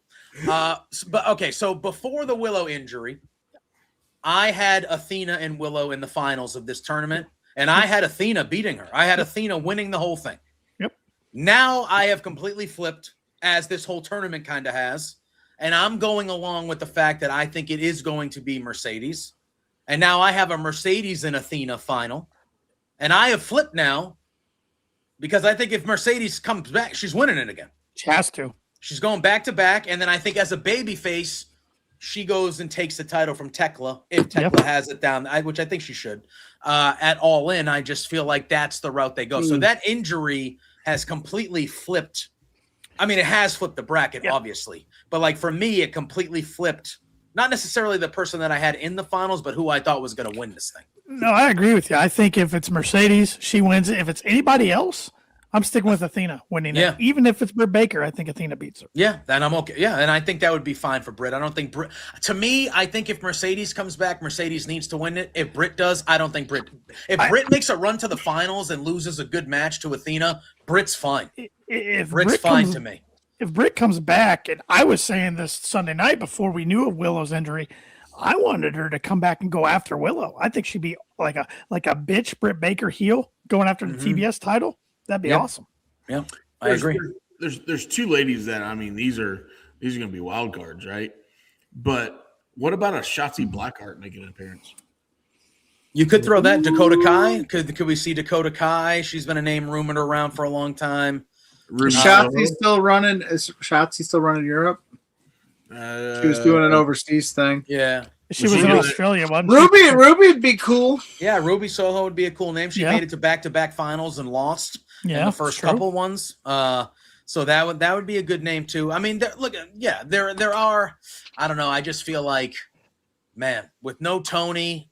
Yeah, you got to give this division some Willow, juice. Like you got to need give juice. And this is not a knock on Tekla, who we'll talk about later. Like I think she's been a great champion, and they have, there is depth, like Tanner said. But like when you're talking star power with Willow out, there is almost none.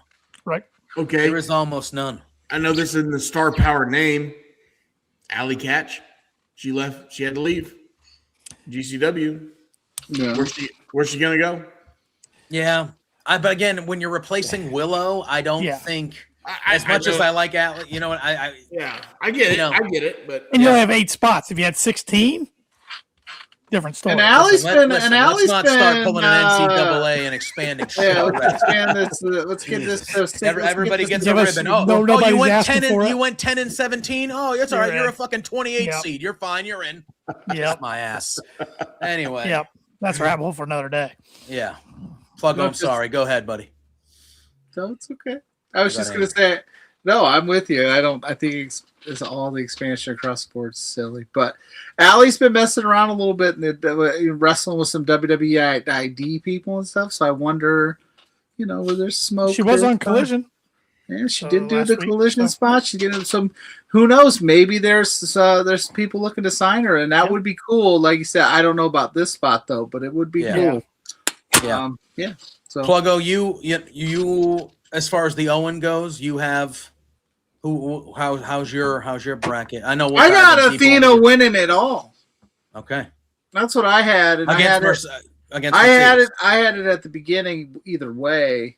Yeah. As I just thought it was Athena time, but then she goes and she wins that ROH title and keeps it, and then I'm like throwing it all off. But yeah, that's where I'm going. And this would be a perfect opportunity to shameless plug JPJ and I's Owen Hart bracketology special will be going down Saturday morning at 5 a.m. on the Main Event Wrestling Network. You guys got that block? Oh, we did.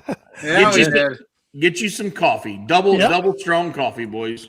Oh, I will be. I will be punching into work. We 1,000% pre-recorded. Yeah, we pre-recorded it. I will be punching into work at 5 a.m. on Saturday when it goes. Okay, pre-recorded. We were trying to figure out a slot. We were trying to figure it out, and then when Kyle goes, "You guys, we can pre-record stuff." Yeah, and I went. That works for us. Perfect, because I busy. Yeah, it's a busy day. We have Darby Allin fan in the chat says if Athena makes the final, if Athena makes the final and still isn't treated like a top tier centerpiece after that, I don't know what AEW is doing. He put that in AI, didn't he, Chip? Yes, absolutely. He had to have. There's no way he didn't come up with that on his own. What? That's one of our. That's one of your people. That's one of our people. Yeah. All right, fair enough. Well, welcome in. Welcome in. Yeah, well, welcome in, Darby Allin fan. You son of a bitch. That's a good way to put it. All right, fair enough. And then we have two matches on the men's side of things. And these matches have had a little bit of build before we even knew that these were going to be quarterfinal first round matchups here. We have Bandito going one-on-one with Swerve Strickland. We've seen, we kind of saw a couple of the cool vignettes with Swerve kind of going into the country western area, Bandito roles, and they kind of built it up there. And then we kind of saw some physicality. We saw a nice little brawl last night on Dynamite. That was a lot of fun. This could arguably be the best. We could be waking up on Monday morning saying this is the best match on the show. This should be quite good. And I would, again, when we talk about the brackets as a whole, I think it would be a lot of fun to have a second round matchup with Bandito and Brody King going at each other. Like, hey, we're buddies. We love each other, but best man win type stuff. But I can't pick against Swerve. I think Swerve advances and by beating Bandito Sunday night. Pluggo? Yeah, no, I'm with you too. I think Swerve has been doing a lot of stuff, bitching and moaning and complaining that he ain't on TV, right? So, I think that there's it would be crazy for him to not pull off a first round win in the Owen unless there's some kind of shenanigans. But I don't even really know who would pull that up, be it messing with Swerve like that right now. So give me Swerve getting that win there. Mm-hmm. I'm just holding my tongue until. Oh yeah. I know Pluggo's bracket. I want to see reactions. It is. I did have Swerve winning though. Yes, I did. That is true. I threw a grenade in the men's Owen. He listen. But gentlemen, who we got? Who do we think's moving on here into the semifinals? Yeah. See, I got to figure out if tonight if Shep's showing his cards. Saturday. I didn't think about it. Or if he's throwing me off tonight. We didn't think about this, but we're talking about what we think is going to happen. But you guys actually put titles on the line on your picks, so you can't give each other the picks now. Hey, look, I agree with you guys on this one. I think it's pretty clear. Yeah. I think it's got to be Swerve. I'm not telling you how many points I'm going to put on it. I mean, you can if you want.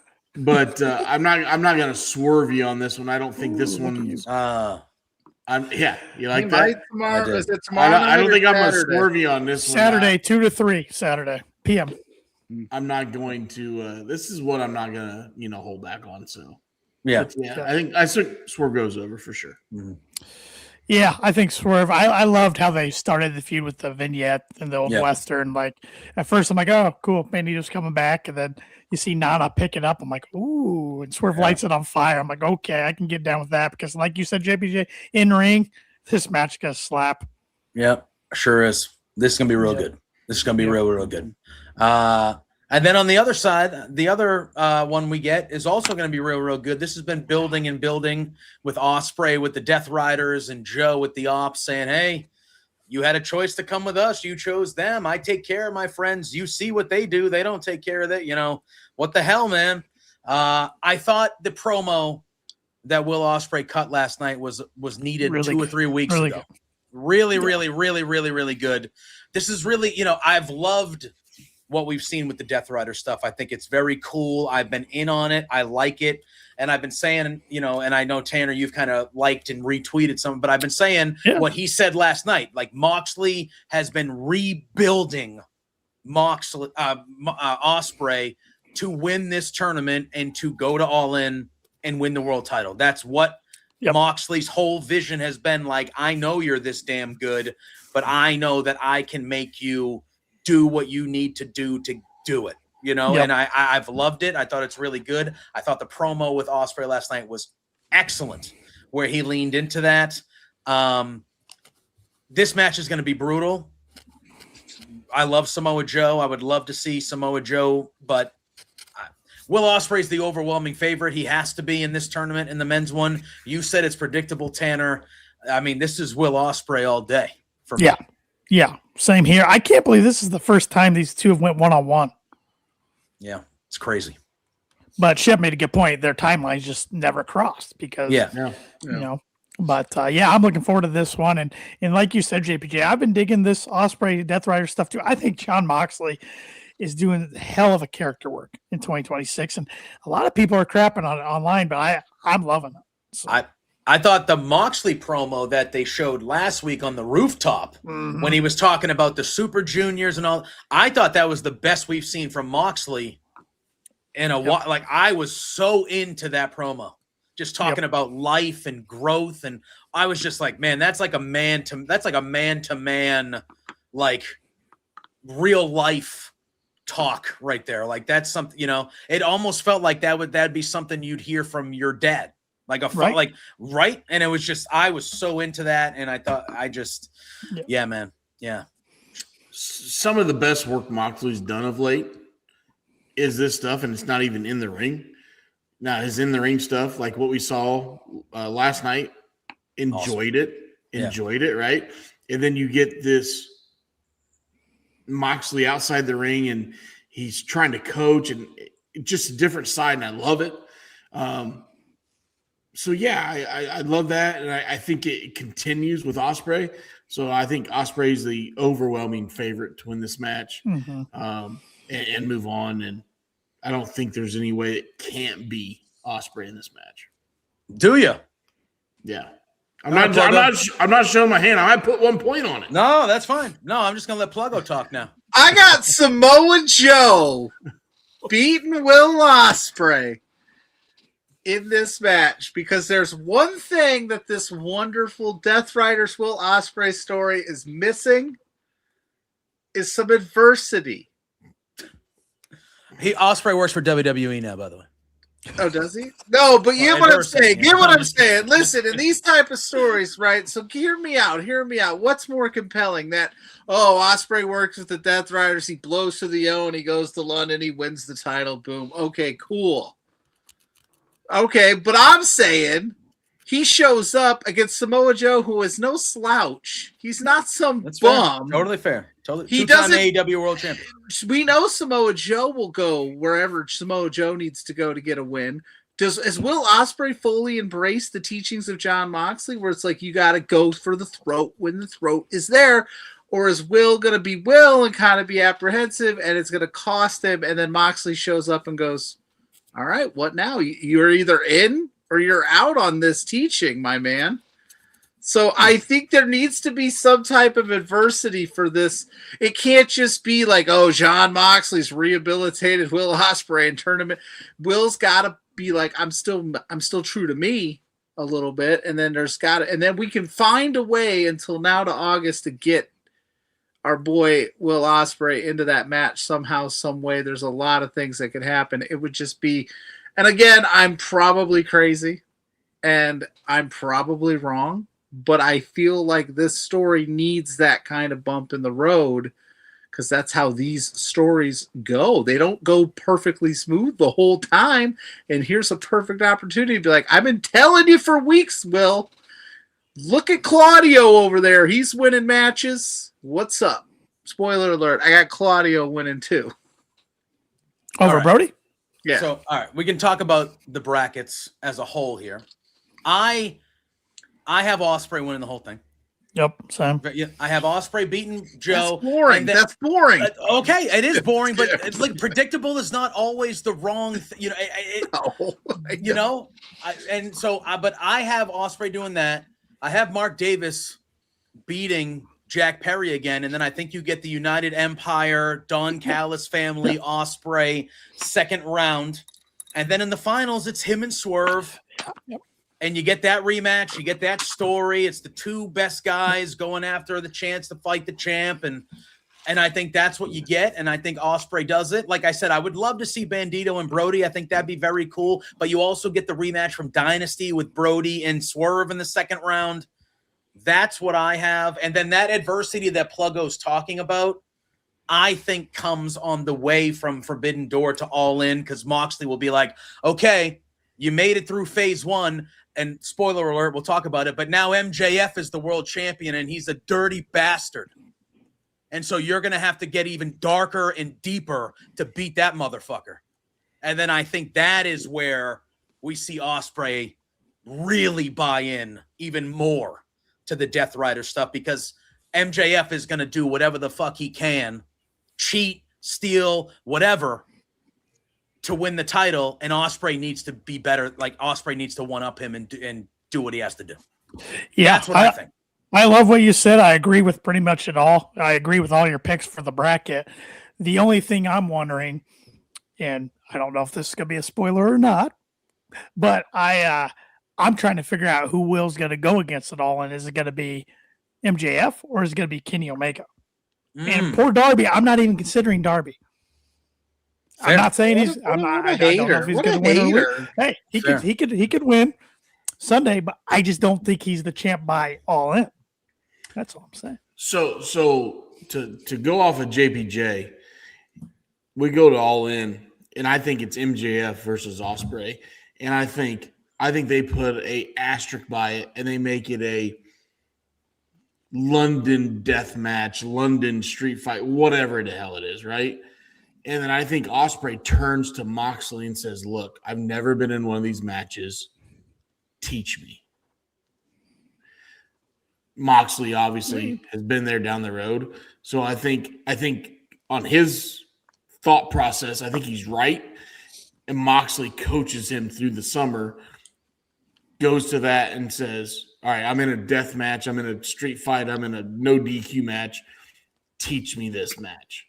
Yeah. And Moxley puts him through. Can you imagine the vignettes of Moxley teaching him with the pizza cutter, the cheese grater, the bar? Just laying down on the bed of nails. Just like laying down on it. Just lay there, man. Spike makes a comeback. Yeah. That could be fun. I wouldn't hate that. I wouldn't hate that. That'd be fun. Shout out Ophelia. I was gonna say, yeah, and Ophelia has a good point. She says we also have the rumored Redemption pay-per-view in between Forbidden Door and All In that potentially could be happening. I think Montreal in July is the rumor. Yeah. So that could change some things. Although Scott in the chat says, Pluggo, he says he thinks it's going to be the Billy Goat versus Claudio in the finals, and Will is going to have to make a decision with Moxley because it's him and Claudio, which that could be fun. That could be fun. Well, yeah, John Moxley though he'd be impartial. He'd just be like best man. Well, my wins. thing is that would be a dope final. Yeah, my thing is, and I know Ospreay fought Moxley in his like kind of first pay-per-view match back, but my thing is Mox rebuilds Ospreay and he wins the title at All In, and then Mox drops him, and Mox goes, "You and me now, kid." Yeah, he gets first. You and dibs. me now, kid. Yeah. I got you here. Now it's you and me. And then he beats Mox proper, because Mox beat him obviously in that. So like he beats Mox, he retains the title, and Moxley is like, "All right, you're the dude." Like you're the changing guy. of the guard. Correct. Like you're the guy. I'm finally going on vacation. No, it makes a lot of And sense. then he goes, he's like, I'm vacation. five years later, I'm Come on, going Renee. on vacation. Come on, because Renee. the We're guy is here. The next guy is here. It's him. I built him. Do you think Mox told Renee they were still going on vacation, and she's like, "Why does this look like the Scotiabank Arena or whatever?" Yeah. Hey, you just gotta, Renee. Just close your eyes and envision we're in Hawaii, honey. Yeah. Hey, Renee, pack it back. We're going to London. Yeah, exactly. London, Ontario for a collision taping? Yeah, London, Ontario, Canada.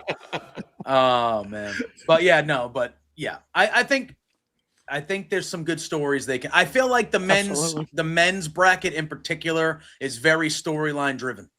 Yep. And I feel like the women is just kind of just like good matches. They put good matches together. Now again, the injuries might force more storylines because, like we said, if it's Mercedes, she has a rematch with Alex Windsor in the first round. She has a rematch with Persephone in the semis, and then a final against Athena. That's some good stories for Mercedes if it's her, right? But like I feel like the men's, when you saw that bracket, there were stories between the combatants before the bracket. Besides Claudio and Brody, Davis and Jungle and Jack Perry were in a story. Ospreay and Joe were in a story. Swerve and Bandito were already in a story. So they just kind of put them in the tournament. Whereas the women, they didn't do that. They just kind of paired up good matches, So, yeah. All right. We got Stadium Stampede. 7-on-7. It is not Chris Jericho. The Hurt Syndicate, Bobby Lashley and Shelton Benjamin, and the Elite, which is Kenny Omega, the Young Bucks, and Jungle Jack Perry, taking on the Demand, Ricochet, Toa Leona, Bishop Khan, Mark Davis, and Andre El Idolo of the Don Callis family, and the Dogs, Clark Connors and David Finlay. These matches are always a blast. They're always a good time. This is going to be crazy. I'm interested to see. I don't know much about this arena. I think it is a tennis. Is it a tennis arena? Tennis, yeah. It's right next to Arthur Ashe, which is under construction for the U.S. Open. I would love them to fight on a tennis court. I think that if they could make that work, I want to see a tennis ball gun come out and hit somebody. Something. Yes. I want somebody to pick up a racket and just start fucking whipping them at it. You guys got some anger issues. Creativity, man. They get creative with this stuff. Yes. Use the environment. This is going to be a blast. I find it hard to think that the baby faces aren't going to win. I think Jericho will, probably gets maybe the victory. I just feel like the baby faces are going to win. Kenny Omega hasn't been around really the last little bit here, so that's kind of like his kind of mini return as well. Jericho, the baby faces will win, but this is obviously, they know these matches are always just a wild. Oh, they're just so fun. That's what, when Double or Nothing comes around, I always know it's Memorial Day weekend. Looking forward to that. Looking forward to the Owen. Looking forward to this match because it's a staple. Whether it's Anarchy in the arena or Stadium Stampede, same thing. One's in a stadium, one's in an arena. What song are they got to play, boys, this year? That's what I'm wondering. I think they're going to play New York, New York by Frank Sinatra. That would make sense. And I'm going to puke. I'm going to puke. It's a great song, but it's what the Yankees play when they win. Fucking bum. Damn right. I'm gonna puke. I'm gonna be like, oh my god. Don't get ready. It'd be a little different than Let the Bodies Hit the Floor like they played last year. I still stand by it. When Let the Bodies Hit the Floor last year, I had never been more jealous to not to miss a show. I was like, I wish I was in there. I would be losing my mind. I was losing my mind sitting here when it happened. I think I've said this on KOP, but the original singer of Bodies Hit the Floor. I was at his. That whole album is good. Yeah, he died in Indianapolis. He died in Indianapolis. Yeah, he literally played the Boston show 2 days before. He played the show in Indianapolis. I'm sitting 4th row right side, from the stage. He played his set, and by the time I woke up the next morning, I found out he died. He had passed away in Indianapolis. Yeah, I saw crazy. Black Joe. Yeah, it's crazy. They were that for and Drowning Pool is one of my favorite bands. Yeah, I was gonna say they got a new singer and they've been around, but like that first album, Tear Away with him and Sinner, and that's a great new metal record. It still holds up. It's very good. We got Scott saying they should play New Jack's theme. That is an Ice Cube song.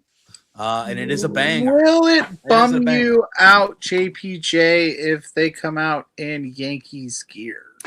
I would expect it, kind of. The stadium said we had the Jaguars stuff. Queens, they go Mets. They should be doing Mets. Yeah, they should be Queens. doing. Talk about bums. Queens. Talk about bums. Oh yeah, they're bums. They're actual bums. The Mets playing Queens, so I feel like if they are, I understand the Yankees are more synonymous with New York and a bigger franchise, but in Queens, that's where the Mets actually play. And they'll do something with the Knicks because the Knicks are still playing. They'll tie in the Knicks somehow. Fuck the Knicks. Oh, I agree with you 100%. Please. Curse. No, he cursed the Cavs. What the hell, man? I know. I'm just saying. But it you know how much media that game Oh, did? my God. Speaking of which, he signed with like a big company today, didn't he? They announced that? The Cavs blew a 22-point lead with 7 minutes to go. Oh, Yeah. I'm so. How are you not cursed? I mean, James Harden showed up. I'm still mad about that game, and I don't even like either one of the teams. But I'm sitting there, and I'm like, all right, one more basket, and the Cavs mathematically probably have this thing locked up, and I can go to bed. They couldn't do it. And then all of a sudden they tied it and went to overtime. I shut it off, and I'm glad I did because they didn't score in overtime. James Harden's going to James Harden, fam. That's what he does. He single-handedly – listen, James, because I'm getting off track because we're running out of time. But James Harden, like you can't – No, we're good. You can't be mad that no one was playing defense when you suck at defense and then also not scoring on the offensive end, and you make $40 million a year. My guy, you don't do either thing well. What sound like a hurt Rockets fan there, Pluggo? Just a little bit. I felt like I was watching. He makes one of those. We went 0 for 23 in a game clinching must win, and if we make one of those shots, we are in the finals. But no. Yeah. No. James Harden's gonna keep getting checks for being a bum. Anyway, I felt like I was watching the Boston Celtics. That's what I felt like. James, they were up. Guess what? He's points. probably looking for a trade right now because they're down 20 again. Yeah, they were up 22 points.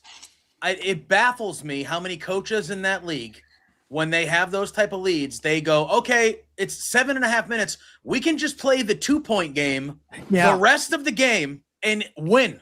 Yeah, but they get away from what's worked for them the whole game. They were like the Celtics. They were just shooting threes and bricking every single one of them, and there was no change to the game plan. No, nothing. James Harden's getting beat defensively every time. Brunson is owning his ass. James Harden currently has 12 points and is 4 for 11. That dude, keep getting them checks, my guy. Keep cashing them checks. It's like, what is the coach doing? At some point, it's your job to go, okay, Brunson has scored on Harden 9 times in a row. Maybe let's put somebody else on Jalen Brunson. Yeah, let's put Mitchell on him for a little bit. Yeah, somebody, anybody. They tried that at the end of the game, and James for some reason James decides, well, there's Jalen Brunson. I don't know who I'm supposed to guard. So he goes and tries to double team Brunson and leaves a wide open corner 3. And I'm like, yeah, right. James or whatever. Yeah. It's fucking unbelievable. You are anyway. What's crazy is I am a Rockets fan, and so we had a lot of good times. And James Harden still to this day is one of my favorite players because at his peak there was nobody better. But whatever this guy is, I'm just like, I can't believe that people are. Oh, it's gross. He's going to be on the Kings next year, and he's going to realize because he's going to be like, I need a trade, and he's already played for like 15 teams. That's true. Yeah. All right. Jesus. Anyway. Singles match, AEW Continental Championship. We talked about him already a little bit, but Jon Moxley, no time limit once again, as he is going up against somebody that he can just not beat. Thorn in his side. Yeah. They went to a draw last night. Moxley was in that ankle lock for a good 40, 45 seconds. Yeah, that was fun. It was a good time. The crowd was hot. That building was like, half the crowd was like, I was screaming, "Hang on, man!" Yeah, he's literally like biting himself, so he's not like, going to hang tap. on, and then half the crowd screaming, "Tap!" It was good environment. Yeah. We got the draw. Jon Moxley, Kyle O'Reilly. This should be good. All the matches we've seen with them have been good. Pluggo, you know what? I'm going to go to you first here, buddy. Is Kyle O'Reilly going to continue to have Jon Moxley's number? No. Right. This is where Jon Moxley gets over the hump. The teacher can't be taking L's when he's senseiing it up for old Will Ospreay there. He can't be taking L's here. So, yeah, listen, I love Kyle, but Moxley's going to have to dig deep here and pull out. I'm glad that they took the 20-minute time limit off because I feel like now we can kind of let some of the things, like Kyle doesn't have to be so fast-paced and spazzy about it because he can just methodically we can work that ankle. It's going to be a good match, but I got Mox. All right. Which one? Yeah, I like the Continental title around Mox's waist. I think he's done wonders for this title, even though I think AEW has too many titles. I won't go on that rabbit hole. But I would agree. I think I agree with Pluggo. I mean, he's the teacher right now, you know, and I loved his promo with Renee last night when they were doing push-ups, and then he got up and cut the promo on Kyle. Yeah, I mean, Kyle's the guy he can't get over the hump with, but I think he does Sunday. Yeah. I was shocked they did not make this a submission match. Put a little asterisk beside it. I don't know. I'm on the fence on this one. I want to lean a little bit towards O'Reilly. I really do. I'm not a big O'Reilly fan just because we don't get a lot of him on the mic. And obviously his in-ring ability is amazing. But I don't know. There's a reason that Mox will not let this kid let Mox. He can't beat him. There's a reason. And I think Mox has a lot of creative control.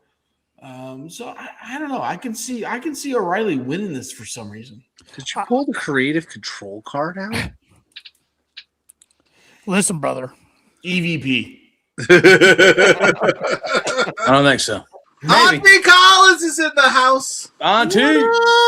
One of the best. Hi, Auntie Collins. How are you? One of the best. I agree with, I know Shep kind of leaned Kyle there. I don't know if he's trying to throw you off the scent. Yeah, I know. I don't know. Tana. But I lean with you and Pluggo. I expect another great match. Sure. I think there are going to be a few times during this match where it's going to look like, Mox is going to get in that ankle lock again, and it's going to look like he's going to tap out. But he's not. I think this is where he does get the victory, and he finally gets past Kyle. Kyle, trios champs, they're going to be, he'll be fine. Like he has other things to do. But yeah, that's what I think. That's what I think is going to happen. We talked matches of the night. I think this one should open the main card. International Championship, and build into this puppy for a long time. Slow burn. Yes. It is the champion, Kazuchika Okada, defending against Konosuke Takeshita. Hold on. AEW does not do long-term storytelling. So sorry. We've been talking about this for a long time because I feel like this is the 5th or 6th time that Takeshita's been in a match, and I go, all right, this is the time they're going to do it. They're going to do it with them. And they haven't, but it has to. If it's not this time, he might as well just leave. Yeah, if it's not this time, just go. What the hell are we doing? Yeah. They've been building to this forever. I know we haven't had the split with Takeshita from the Callis family yet or anything like that. I think maybe it's after he beats Okada here. We start to see that. That's the next chapter of where we go. But Takeshita has to win. You got to crown him, damn it. You have to crown him. He should have been crowned at the Continental Classic, for crying out loud. That was like 7 months ago. That should have been Takeshita and Okada in the final. Yes. And we didn't even get that. No. It has to happen. It's got to be. This should be a no-brainer if you're Tony Khan. This also needs to be on the Okada side of it. I want classic Okada. Oh, yeah. I want Okada to be put on the match of his life for Takeshita. I also want him to try to do some heel shit to try to like cheat to win. I just want this moment that we've all been waiting for where Takeshita is crowned. He beats one of his mentors in the game. What a moment. And then we figure out the Don Callis stuff later. I don't want to see any Don Callis members. I just want a one-on-one. Listen, and I love Don Callis on commentary, but I don't even want to see him out there because I just want to watch this match and watch two legends go at it, and we finally just do the damn thing. Just make it happen. I would be so mad. Yep. I won't go levels of like JPJ mad when he's like, if that happens, I'm out. But I will just be so down if Okada wins this thing, and I'm like, because I want to catch it to win. Yeah. So bad. It has to happen, Shep. Shep, put all your confidence points on it. You have to. I feel like all three of you should be coming to Do this. it. This should be. Listen to me. That's former KOP champ. You haven't held that belt in a while, bud. That's how strong I feel like that this needs. Again, it's already should have happened, like we said. It has to happen. I agree with you. But what does it do to the Don Callis family after the belt change? Who cares? I think they turn on. I mean, like, look, we're into storytelling, right? He'll find 14 other guys. Yeah, I think they turn on Takeshita. See, the main reason Takeshita is still there is because of Don Callis. Don Callis hasn't been the one that has given the okay. Okada bails because Don Callis has been so trying to keep Takeshita in the fold, and Okada just goes, all right, you wanted him, you got him, I'm going to go do my own thing, bitch. Does this change if Kyle Fletcher is not hurt? That's what I was saying. My boy's hurt, Fletcher, and I think, it's a whole different story if he's healthy. Are you a Fletchlight, dude? Yes, I am. JPJ. I would have had, in my opinion, if Kyle Fletcher is healthy, I think, he's probably in the Owen. Yeah. And he's probably maybe the final against Ospreay in the I just think there's a whole different trajectory there as well. This match I feel like should open the show, and as much as we talked about Swerve and Bandito stealing this match. Yeah. Listen, if we get, which we should, but if we get big match Okada here, this is going to be the best match on the show. It might not even be close. When he's in openers of AEW pay-per-views, arguably steals the show right away. Yeah. And good thing they had a long build here because we haven't seen Okada on TV in a couple weeks, and I think he's actually dealing with a family issue over in Japan, so hopefully everything's good there. Yes. But I was glad they pulled him out of that title match with Darby because I'm like, no, don't do that now. Like, let Okada go for it later after he loses the international title, then get him into the big title mix because that's where he belongs. 100%. But it's time. It's time for Takeshita. If not, what are we doing? Yeah, I agree. All right, we have ourselves a tag team I Quit match for the AEW World Tag Team Championships. If Adam Copeland and Christian Cage lose, they must retire as a tag team. So this could be the last match for Cage and Copeland. I was talking about this with Pluggo earlier today. And again, this is just me nitpicking. But I thought the backstage vignette last night on the stairs with Copeland and Cage was good. I liked it. The way Copeland explained it, he was like, you guys have been with, we were best friends, the story that we know with them too. And he's like, and that's a bond we built with you. You watch us grow up. You watch us win titles, blah, blah, blah. And FTR is trying to ruin that. They're trying to break us up. And in my brain, I was like, you're the ones that said you would break up as a team if you lost. Right. So that's you that did that. Yes, if they win, they technically will cause that to happen. But that was your idea. They didn't come up with that. You did. So what the hell? Again, nitpick, but I was just like, that doesn't make sense to me. But either way, I don't think this will be. That's that Cope brain. You just be saying things sometimes. Yeah. And he's like, I'm Adam Copeland. People are going to listen. Yeah. I don't think this will be the last tag match we will see of Adam Copeland and Christian Cage's tag team career. Winning because they're winning. Correct. And then they're going to go on the summer run of Cope and Christian and face off against all of those tag teams that WWE decided weren't good enough for their tag division. And it's going to be awesome. And we're going to get the Young Bucks involved. We're going to get FTR involved. We're going to have the New Day, Motor City Machine Guns. We're going to have a TLC match. TLC match. Spike's going to make his return on Sunday. It's going to be crazy. Yeah. I think, you're talking All In. If you're talking a 3-way TLC match with the Young Bucks, the New Day, and Cage and Copeland, or Motor City Machine Guns, and then maybe the New Day debut at All In, they show up and it's like, holy shit, the new, I just think, yeah. And I think this is going to be one last proper tag team run for these guys. One of the all-time, some people think the greatest tag team of all time. That this is their last proper run, like Pluggo said, for the summer. They'll have some great tag team matches. They'll hold the belts, and then whenever at All In or shortly after, they'll put over whoever they're going to put over. And then, I think we're towards the end for both of these guys. I think I don't think it's maybe the end for all of them. They'll get their singles runs before they're actually done. But this is it for them as a team. This is the last whatever, so they're going to hold these titles. And I think that they're going to it's personal, the Beth Phoenix side of it, the violence, and this is going to be brutal. I quit. I expect a lot of blood. I expect a lot of violence and some big spots. But I expect new tag champs at the end of this match, Shep. In the last I Quit match, FTR was in, I believe, was with the Briscoes, and FTR said I quit. Mm-hmm. With FTR's history, personally, kayfabe, take it out of what we watch. They're tight, right? They trained Edge to come back. We all saw that documentary. I like FTR in this one, man. And I'm not just saying because I'm a homer. I'm a homer, right? I love FTR. FTR is my boys. I like FTR in this one. And I agree. I think it's going to be hard-hitting. It's going to be bloody. It's going to be an emotional. I think it's going to be what we saw with FTR and the Briscoes. One of the last great tag matches we saw with Jay Briscoe, right? I think we're going to get that. And I like FTR. I like FTR.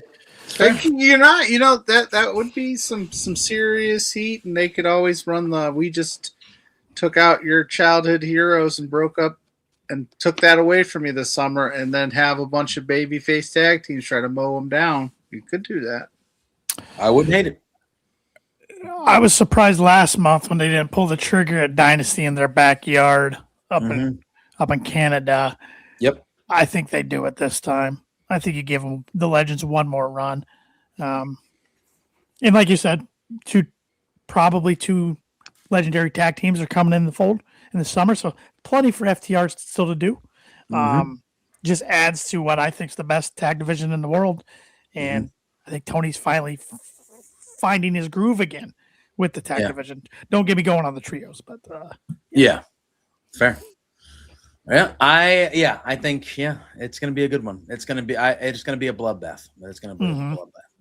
All right, we have a 4-way for the AEW Women's World Championship. It is the champion Tekla defending against Hikaru Shida, Jamie Hayter, and Chris Statlander. I think this is going to be damn good. I like all four of these women. I think this is going to be really, really, really good. I do feel like they've been leaning into the multi-women matches a lot lately. With that being said, I'll let one of you boys take this one first if you want. Whoever can jump on in. But I do think that these are four former AEW Women's World Champions. This is going to be really, really, really good. Yeah, this is definitely a match a lot of people are sleeping on. Tony likes doing these multi-women matches. It's an easy way to change the title without the champion getting pinned. I like the story they're telling, the side story with Shida and Statlander. We're getting close to Statlander just ripping Shida's head off. But I don't think now's the time for Tekla to lose the title. Mm-hmm. I think that's later on in the summer. Yeah, so. I don't disagree. I listen. I think Tekla is so much fun. Yeah, she badass. Makes me laugh. Badass. Stupid bitches. All these stupid bitches. She had me. I didn't get fired from Japan. Maybe I did get fired from Japan. Yeah, I did. No, she's awesome. Like you said, I think this is one of those where you can go. Tekla just beat 3 former world champs. If our predictions earlier in the night come true, there's a collision course for Mercedes Moné and Athena with whoever the Owen winner is. If she were to make it that far, I don't know if they would pull a fast one before that. But listen, I know that the women's division's been a little up in the air since Tony left, but I think Tekla's held it down. I think Tekla's done a great job in the spots that she's been given. So here would be an awesome, and Sheeta and Statlander, that's coming to a head. And we all know that Jamie and Alex it's only a matter of time before they're the women's tag champs. Not that Tony doesn't like double champs. He loves double champ. Oh, God. But you still got to factor in, you got Sky Blue, you got, Julia Hart, you got the Triangle of Madness factor. So there is some help there to be had. I'm going Tekla, man. I'm going to stick with it. I agree. I agree with you guys. I think Tekla has grown on me, right? I was going to say, on KOP, you have not been singing her praises. So I haven't been the best fan of Tekla. I'm a convincer. But I think her mic work has really improved. I give her faction a hard time because I feel like when they do it backstage, they're reading off a teleprompter, right? Like it's so scripted. But her of late, she's grown on me a little bit. Mm-hmm. I don't think it's time to change that belt. So yeah, I like a little Tekla here. I do. Okay. Yeah, I do. Tekla across the board. Maybe Tanner. Maybe I don't like Tekla. I don't know. I'm not worried who you like and who you don't like. Yeah. You're just trying for second place, my friend. So. Oh, my God. Here we go. Just drop kick that door open, bro. Listen, all the predictions are going to be different come Saturday. Hey, we got run in. Iche in the house saying AEW Bandit should change its name. Thumbs up. Well, welcome to the chat. I don't know who AEW Bandit is. Is he saying Bandito? He just says Bandit. I don't know. Please elaborate. But welcome to the chat. What else? We got one match left. We do, and it is the main event of the evening. Scott says you got to shout out. It is Lou. Lou just drop kicked that door wide open and came in here. He said, "You're running overtime. What the hell? I need my pets." That's what he's like. It's usually you come out here and pet me now. It is for the AEW World's Heavyweight Championship. It is title versus hair. If MJF loses, he will be shaved bald. Listen, we talked about it at the beginning. I think that this title reign for Darby has been outstanding. It has been an outstanding title reign. I think one of the best in recent memory. I was kind of always under the impression that this wasn't going to be a long title reign. I thought Max was going to win it back relatively soon after he lost it. I think this is a perfect opportunity. I just, they leaned in, like Tanner said earlier, with the Darby passing out last week on Collision, has another great title match against Speedball last night, gets attacked by MJF after the match, which again usually leads to people losing, the people that stand tall. I just think, to me, I look at it down the line and I go, when Will Ospreay wins the title at All In, the most impactful person he can beat is MJF to me. It's the most impactful guy he can beat. And again, you can get to that before it's 3 months. You can get to that, but I just kind of view it that way. And I'm picking MJF to win, to become would he be the first ever 3-time?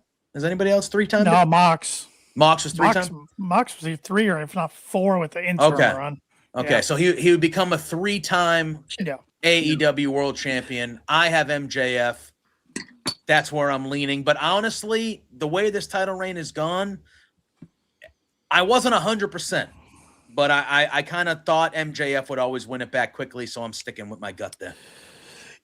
Yeah, this is a match. I'll show my cards here a little bit. I'm not going to put all my confident points on because Darby's had that good of a reign. Like, it wouldn't hurt my feelings to see Darby win. How many confidence points you putting on it? How many points? I'm asking for a friend. You have to tune in Saturday at 2:00 on Main Event Wrestling Network's YouTube channel. That's what we call a tease. I'm driving down to see you. I'll knock on your door. All right, there you go. Come on in, make it run in. But MJF could join a very exclusive club in professional wrestling to be a 3-time world champ by the time he's 30. I forget the other names. I just heard it. I wish I would have wrote it down, heard it on the podcast.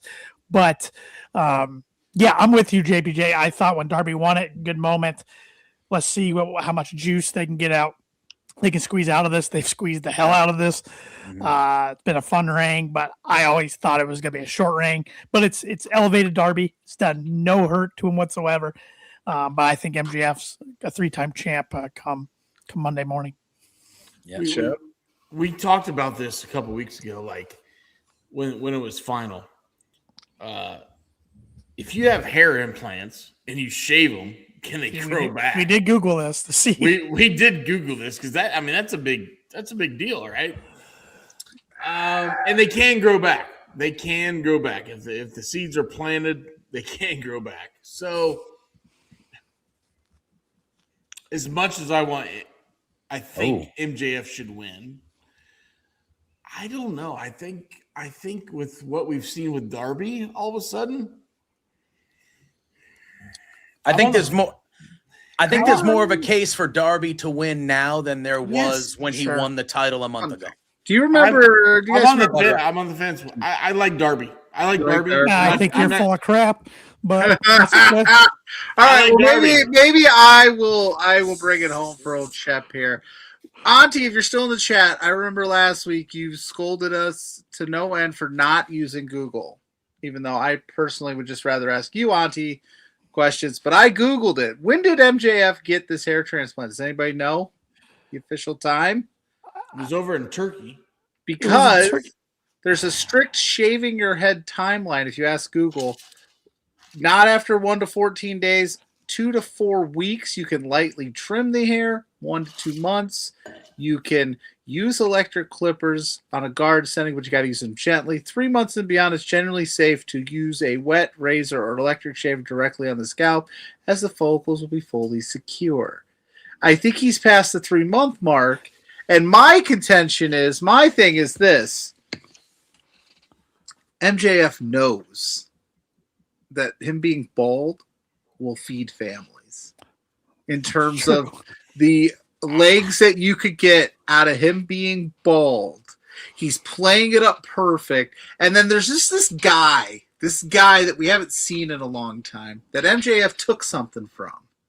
You're telling me Hangman Page wouldn't want nothing more to make sure Darby gets that win, so MJF gets his head shaved, and that's how you return Hangman Page, and that's how Double or Nothing goes off the air, and we're all like, holy shit, MJF is fucking bald, and he's going to go all summer with putting sunscreen on his head. He's going to come out with a hood on. It's going to be crazy business. We're going to make a lot of money off of bald-ass MJF. Darby's winning. Book it. 10 confidence points. Suck it. KOP champ for life.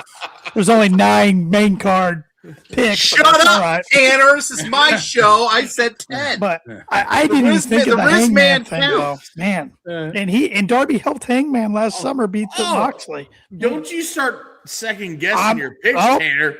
Don't you start. How do you know if these are my picks or not, Shep? What has Darby said the whole time? This is the one thing MJF cares about the most, more than championships, is his vanity. Hangman only cared about championships, got that taken away from him. He's been off long enough. That's true. Darby's in the weeds there. MJF starts some shit. Hangman's music comes out. He's holding him down, helps him shave his head. Oh, Hangman's like, at least I got that going for me. That's how I want this show to end. Is it going to end that way? I have no idea. But MJF will be bald on Memorial Day. It's going to be glorious. Poor Alicia, too. It's going to be applying sunscreen to the back of that head, making sure her little hubby don't burn. Hey. And we're going to get some great T-shirts out of it. It's going to be something. Somebody agreed with me. Yep. Not often, Shep. Not often, but every I know, not often. Listen, hey. I don't hate anything that you just said, Pluggo. I don't hate any of it.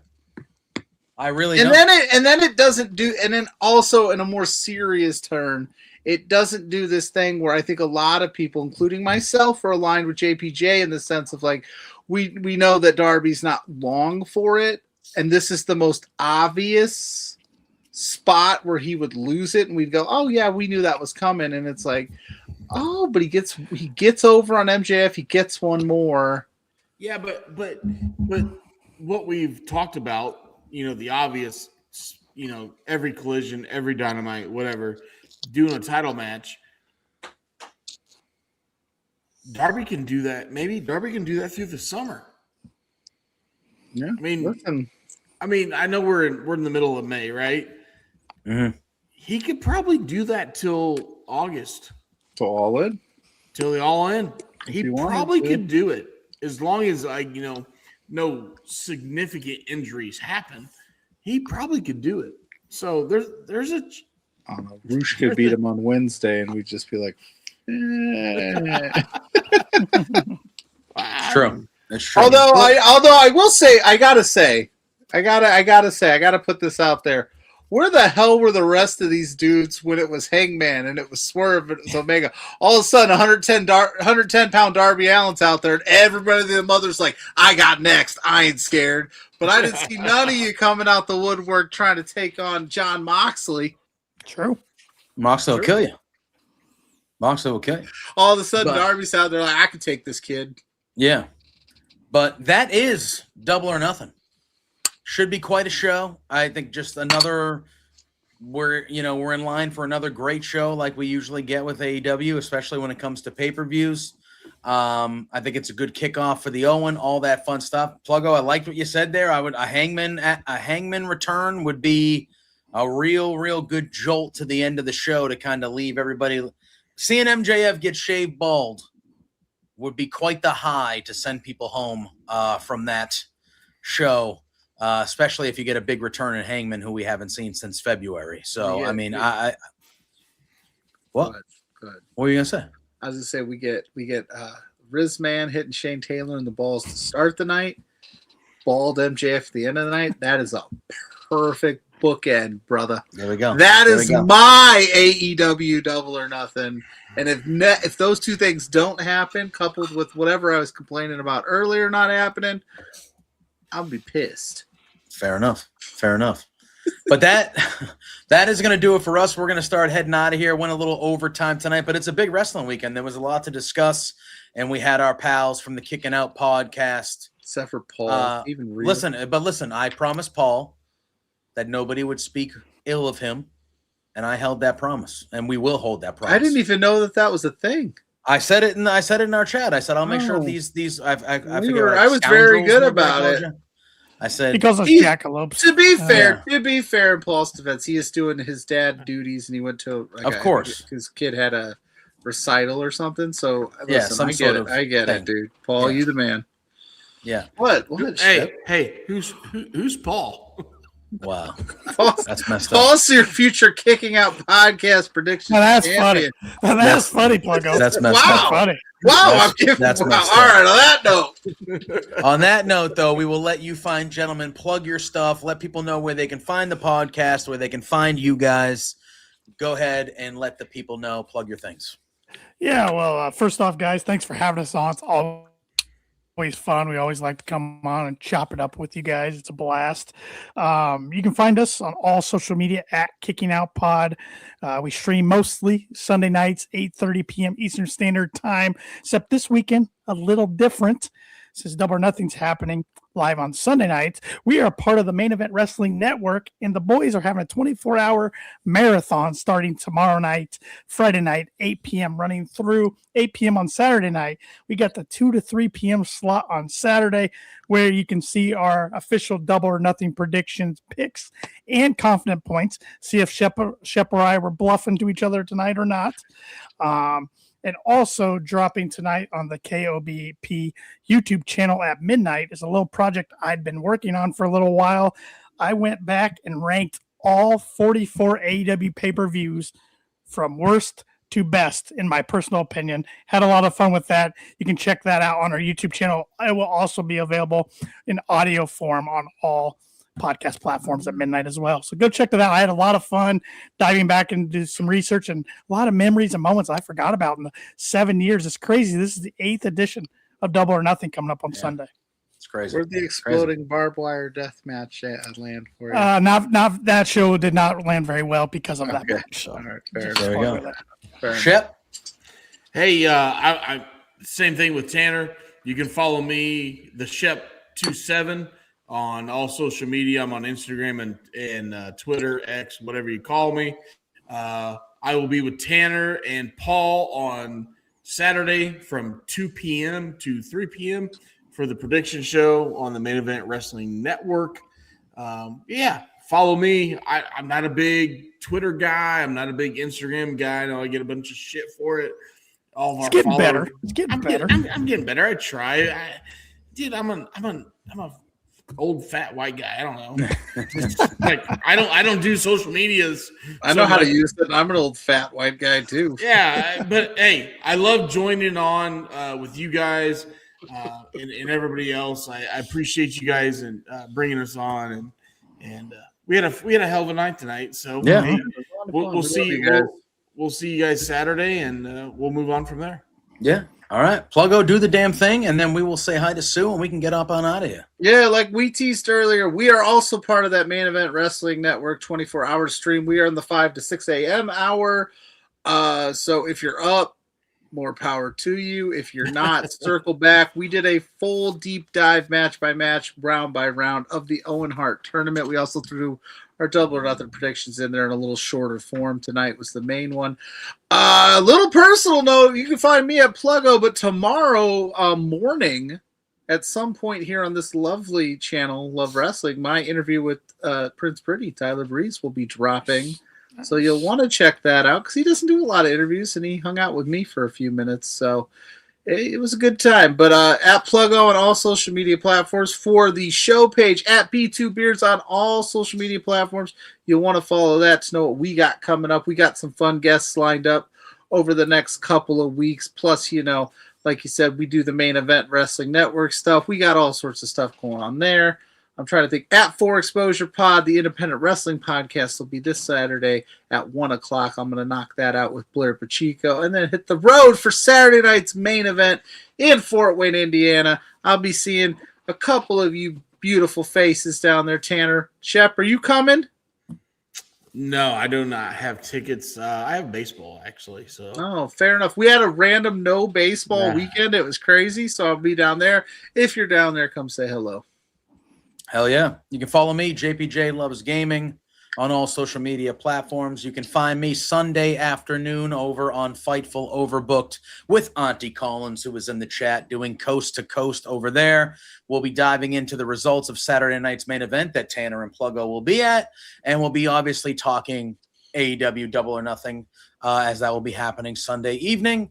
And then, Pluggo, you can find me every Thursday night, 8 p.m. right here, flagship show on Love Wrestling. Mm-hmm. And then be on the lookout of the socials. There'll be some news coming about AEW post shows that, maybe returning that we were doing on Body Slam and stuff like that. But you can just follow me right here and you'll find all that info. Again, you two gentlemen, always a good time when we link up, whether over on your side of things or here. Thank you for hopping on, going a little overtime with us tonight. Appreciate you. Appreciate everybody that hung out in the chat. Make sure you click that bell for notifications. Give us a follow here at Love Wrestling. Click that thumbs up. 5 stars. 5 stars. Review. Thank you. That's what we need. And now you all know the drill. Pluggo and I will see you next week. And until then, enjoy Memorial Day weekend. Enjoy all the wrestling this weekend. But now it's time to say hi to Sue. Hi, Peace Sue. out. Hi, Sue. Hey there, Pluggo and JPJ. It's Trent's mom, Sue, and I have a bone to pick with you. So, I understand that you guys are being real idiots and spending your entire monthly budget. You've got to be kidding me. This is not the way to be when you're trying to run a business. Your boss, Spencer, is really pissed off at you. I'm pissed off at you. You have some nerve. Get a grip. You have to control yourself. You can't just go out and spend all the money that you're making, you two beards guys. Oh no, this is coming out so stupid. Anyway, behave yourselves, or I'm going to cut you off from watching AEW. You're no longer going to get to know, be able to meet my son. What? Or me. I'm sorry, this is like, I don't know. Anyway, thanks so much for being fans. Watch yourselves. Knock it off.